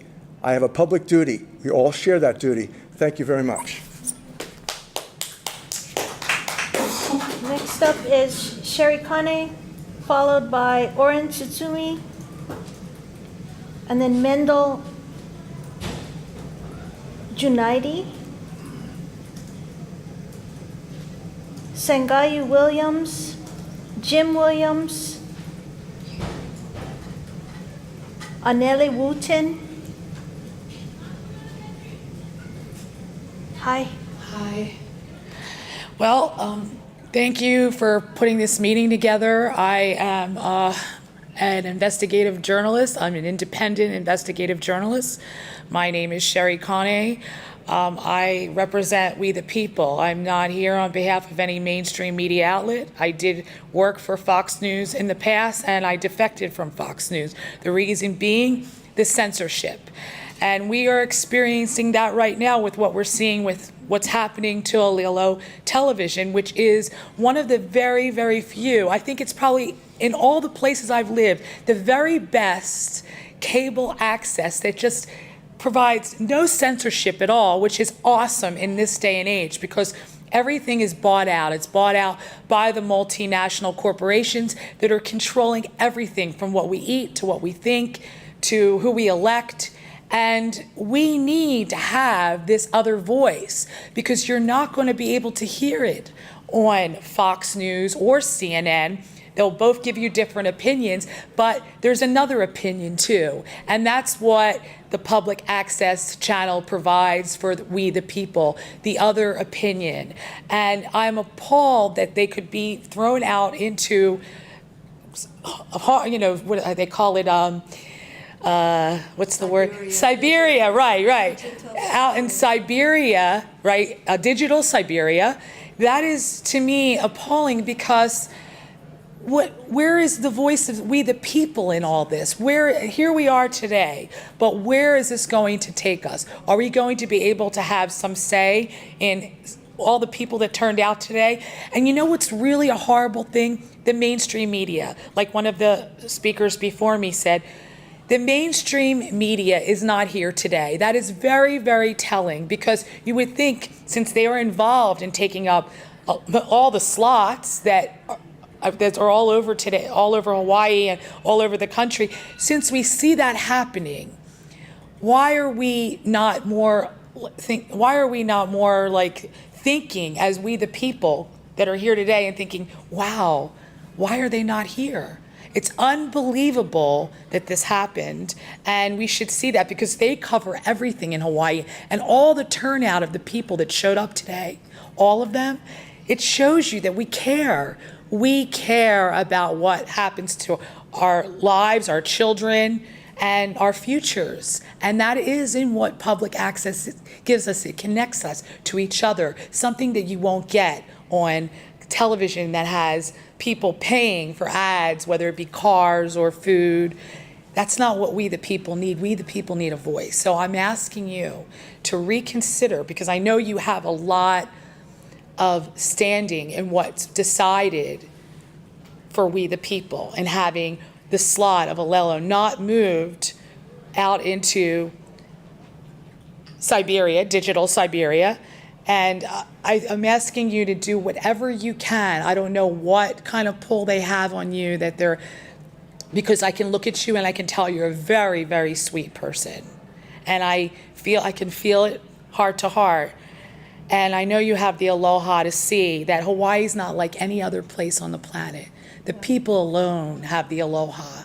And there's nowhere else I've ever lived that I've seen that. So I'm asking you to do it for We the People and for the keikis. Thank you. Let's see, next up is Orin Tsutsumi, followed by Mendel Junaidi. At times in the system of representative democracy, people have to ask of the system's elite, who will decide for us all whether or not to destroy very vitally strategic points in our communities. Points of which at moments create spaces which could actually go beyond reform, beyond the systems, and help us all towards truly radical transformative changes, which in the aggregate will hopefully save us all. In an elite top-down system, and in as well the larger cable system's channels of oppression, there is no real agency at all. This cable infrastructure was landed here and imposed by the fake state and hegemony on us because this group or that thought they could make a profit. In exchange for placing of capitalist lines of communication over and under what are considered governmentally public areas, capitalist cable companies were supposed to allow equal access to these lines of communications to people. Now, at this moment in time, allowing them equal access of the lines, which is in equal access and on par with the voices of oppression on cable TV stations, means not hiding the channels in the nomadic waste of digital displacement. These actions will out and out turn down the volume almost fully on people. This is how other community access channels funding and community support were disappeared and silenced entirely. Olelo helps provide possibility of spaces of not only equal access, but real agency. It helps relate. It provides the potential to try to, without an inherent need to assume people are stupid and must see propaganda packaged in a brief way. Consumptive capitalism is encouraging already on a more and more bandwidth-censored, predetermined, restricted hierarchy on the internet, things which are domineering. It thus hegemonically divides and socially engineers behavior. Olelo community media is strategically positioned and uniquely enabled in the digital hierarchy to allow the possibility of transformative change. In its practice, it provides a space to crack the systems of hegemony alongside direct actions. The spaces of Olelo provides actually contribute to a revolutionary process in what seems, when one sees it and practices it, so obvious a way. Not only does it do this in moments in the creation of spaces of presence, it actually also records these instances for all to see in a living way, not only now, but later. People can then, in that future poignant moment, say in answer to the imperium of the impractical, it happened before, and this is what we need to do. Thank you. Next is Mendel Junaidi, Sangayu Williams, Jim Williams. I think it says Andre Wooten, Alexandra Livingston, Jesse Ponce de Leon, Diane Beveridge. Ooh, I can't read this. It looks like PM. I can't make out the last name. Izuga. I can't read your writing. I'm so sorry. And then Gregory Thompson. Azinga. Okay. What's an A? Okay, thank you. Sure. Who are you? I'm attorney Andre Wooten. Okay, I see your name. Aloha. I'm attorney Andre Wooten. And for over 20 years, I've produced an Olelo show we call Color in the Constitution. We call it Color in the Constitution because some people erroneously believe and say that the Constitution of the United States is colorblind. That is false. The Constitution of the United States has always been color-coded. And our shows explain those codes. 3/5 of a person, the Fugitive Slave Act. I mean, the United States has always been created in a dichotomy. On the one hand, you say all men, white men, are created equal. And on the other hand, we're going to hold these other people as slaves in perpetuity. As, what was his name? John Wilkes Booth once said when he shot Abraham Lincoln, the United States was created for the white man, not the black man. Now, we have a president in office whom I will not name, who slurred an entire continent recently. It happens that our show, we have visited Egypt. We have visited King Tut's tomb. We have visited hundreds of temples and tombs along the Nile, and we do shows on real African history that began thousands of years ago. Our last trip to Africa, and I've been there 5 times, we went to Ghana. I took my surfboard and my cameras, and we traveled with the National Bar Association, which is the Black Lawyers Association. And as a result, we had dinner with the King of the Ashanti, the 16th King of the Ashanti. He's got a hole in the ground. They've been pulling gold out of for the last 120 years. The hole is 5 miles deep, and they're still digging because they can still see the vein. This slur about Africa is a result of it being a historical paradise. 500 years ago, Africa was a big mystery, and Europeans began sailing to it to first outrun the Arab monopoly on the gold trade, and then to begin trading in people. The point is that Africa historically, especially if you look on old maps before the slave trade, you find that it was indeed a paradise, and it still is in many places. If we still have a democracy, I ask you to add up all of the votes of the people who have testified this afternoon, and I haven't heard anybody testify in favor of this move. So either we have a democracy or we have fascism. And it's up to you to decide what we're going to do. But I will say that if anybody wants to file an injunction, they should call me, and my number is 545-4165. I heard a saying one time that somebody said, the life of the land is perpetuated in righteousness. This move, moving these stations, is nothing but wrong. And if you want to sign on to it, the public will take notice and challenges will be made. The simplest thing is just to leave things the way they are, and Charter can keep on doing what they're doing, and the local people should be allowed to keep on doing what they're doing too. Thank you. I just stayed and I endorse everything that everybody who's against this move had to say, but I just wanted you to see another person. And we do our show. When I say we, I mean my wife and I, as attorneys. We do it because most of the mainland media and the local media fails to have African American professionals and people of talent really portrayed accurately. So we do. So we do the best we can with what we have. I ask you to make the righteous move and turn this move down. Thank you. Thank you. Let's see. So we had called for Mendel Junaidi, Sangayu Williams, Jim Williams, Alexandra Livingston. What is your name, sir? Are you? Jesse. Jesse. Okay, Jesse Ponce de Leon? That's him. Okay, let's take you next, sir. Please, will you have a seat? Okay. If there are others waiting, PM Azinga, Gregory Thompson, Grant Okazaki. Mahalo to everybody here. I'm just saddened by the fact that, and people have talked about the news media. The two articles that I read in our local paper, can't even find them, F3 and way back. Should have been headlines, all of this. Not only that, this whole operation should have been somewhere else where people out here, the kids. And I want to say congratulations to the children that are here speaking.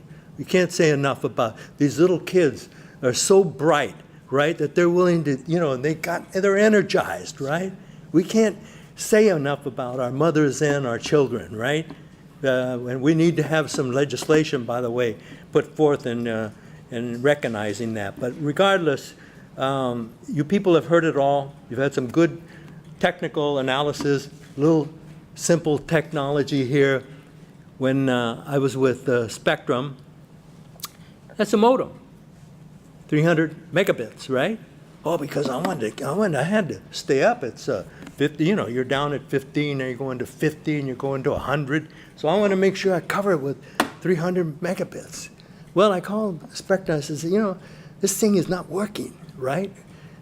What's the problem? So they sent some people in. It's a expensive modem. In 20 minutes, about 25 minutes, it was broke. So they left without me having any cable.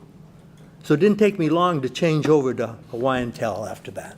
I says, I'm dropping these guys. If they can't even, put this together. Right. So anyway, that takes care of a little bit of the small issue here, dealing with them personally on your own little computer, right? But I testified many, many years ago, And according to Knight, it was 2015. I thought for sure it was longer than that when Charter Communications was here. And I did a lot of research at that time. I haven't had the time this year. But, I mean, I just couldn't, that's why I had to testify. And I don't want to call them names or anything else, but these guys are bad actors. That's the way it just, the stuff that I found from them pulling it over in the mainland is like, so the big thing is, why do I put programs on Olelo? Because I'm competing against the internet. I wanted to make sure that Olelo sees the people out here in our community, right? The local people, all of us get to see what's going on the internet so that maybe they want to go to the internet, but they got it at Olelo. So we got to try to give them all the information. They want to go to Olelo to see some new things that they haven't, and sometimes, it's hard for, in particular, Kapuna, who, and I know some that do not have internet, and they diligently, I have to call them and give them the air dates and everything else, right? Because they want to watch Olelo. So, I mean, you've heard it time and time again with all the people that have come in here. And that's why I've hung in there with Olelo. I've put in at least 25,000 hours of volunteer work, up to 40,000 hours since I've been here. And I'm not bragging about that. That's how much I think about that. We need to keep, and it breaks my heart every time I say aloha. Aloha. What have we done to the Hawaiian people? But we use their words and their everything else. Aloha? What kind of people are we? To me, it's a shame as far as the Hawaiian people, what's happened to them. But this Olelo is very important. We need to keep it focused. And thank all those people that put the stuff on for our local people here, our Hawaiians, okay? So other than that, the DCCA, I called them, I talked to somebody, and I says, what's the story with this, right? He says, well, Spectrum, they can do whatever they want. Oh, yeah? I says, okay, how about you pulling the rug out from underneath them? Oh, well, you better send us an email on that, okay? So there's legislation. Olelo, they got a cap. They don't need that cap.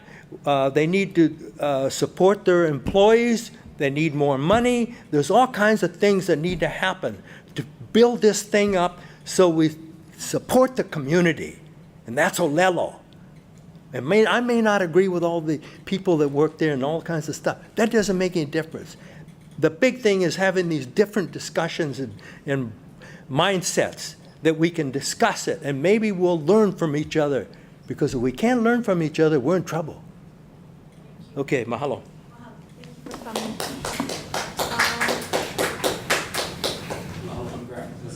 Okay, great. Thank you for coming, Mr. Okazaki. Hi. Hi. Thank you all for having me here today. My name is Grant Okazaki. I'm coming here on behalf of Young Progressives Demanding Action, or YPDA Hawaii. YPDA is a national organization. It's a nonprofit. It's a 501c3. And we promote progressive agendas throughout the nation. YPDA Hawaii being one of the largest chapters in the organization, I am the treasurer for YPDA Hawaii and national. I come here today to announce that we have gathered 22 state senator signatures in support of Olelo and their defiance to move to other channels. And I would like to say that my experience with Olelo began in high school. Olelo, as you know, is located in Mapunapuna, and I went to Moalo High School. And so I entered ManyMac, which is the media and communications program there at Moalo High School. And that's where I got my introduction to studio. I've never seen anything like this before in my life, How can something like this exist back all the way in 1999? I couldn't believe it. And I got so interested in it, that became my career path for the next 18 years. And that's, Olelo introduced me to what community service is about extending beyond who you are and sharing who you are to other people and those around you, to the community. We are, as individuals, we built the community. We are a part of the community. And I just want to say that if you move this, it will take away something very precious to the community. Thank you. Mr. Okazaki. Anyone else who I've called previously? Again, we haven't seen from Mendel Junaidi, Sangayu Williams, Jim Williams, Alexandra Livingston, Diane Beveridge, P.M. Azinga, Gregory Thompson. Any of these folks here? Sabina Kupa already testified. Grant Okazaki was the last testifier I had noted. Oh, she did provide testimony. This woman should have been on your list. Who's that? She's already left. Okay. Daniela Minervi. Did you call her? She did not provide, she didn't put an indication that she wanted to testify, but she did sign in. Oh, okay. Well, she's left, and she Okay. left me a note about Okay. Daniela, and I'll go ahead and read her statement. Okay, I'll note.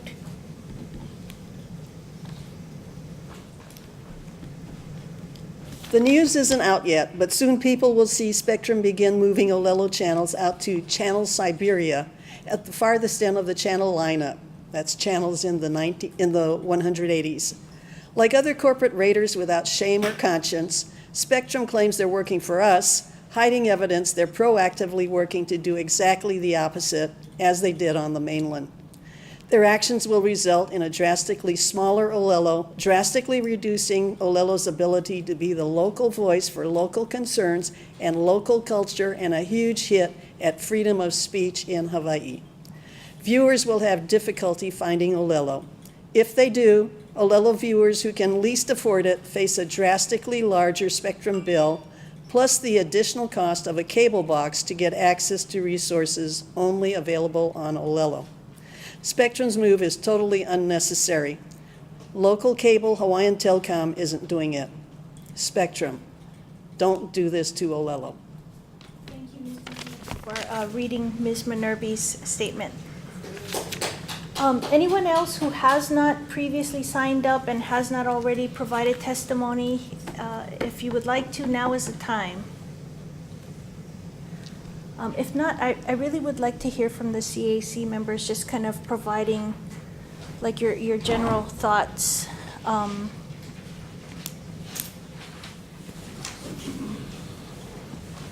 then we can wrap up. First of all, it was great to have a great cross-section of the community here this evening, and I think that's important. It is unusual to have a meeting where I think not only the consensus, but the entire group of testifiers comes to the same conclusion.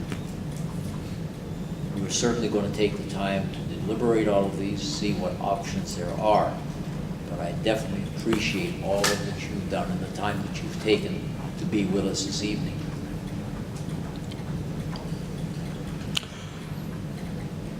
I kind of echo your comments. It seems we've heard from government to public and everything in between, I think the one thing that really comes out too is that there's been no positive aspect of this expressed by everybody that's been here. And I think that Spectrum should reconsider this move and at the very least, think about it and provide answers to the questions that have been asked about it. And yeah, off the top of my head, that's all I can say. I think the public has spoken. These forums are always great to get the people in here and voice their opinion and their educated comments. I think we need, or whoever needs to really look at some of the comments that were talked about tonight, such as Kaylee Lopez's comments, a couple other people. I know everyone is taking notes over here. To really look at what can be done for the benefit of the people. I want to thank Spectrum for coming out here and listening. I go back to my original comment where, as of right now, because I'm not a lawyer, there's no laws that was presented or stated that could specifically say that DCCA or other people can really mandate charter to not move them. But until then, it's a business decision that you guys have to do, and I stand on in business. You have the right things to do for the good of the public, and you have the things to do for your business. But until we kind of research some of the things that was presented to this committee, I'm hoping that there's something legal that may come up to help make a decision, or maybe it's up to charter and their people to really take careful consideration of what was presented here and do what's good for the uniqueness of Hawaii and its culture and its people.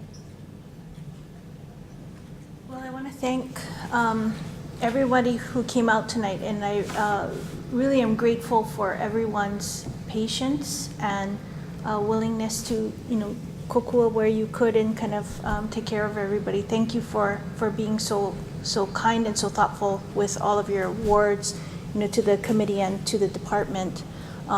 Thank you especially to the members for coming on short notice and even flying to be here. Thank you also for Charter for sitting and presenting and then listening to everyone. So DCCA, CATV team, anything else that members have any announcements or anything else that you can think of before we adjourn? Okay, so with that, it's 8:37. We're going to adjourn the meeting. Thank you very much, everyone, for coming and helping.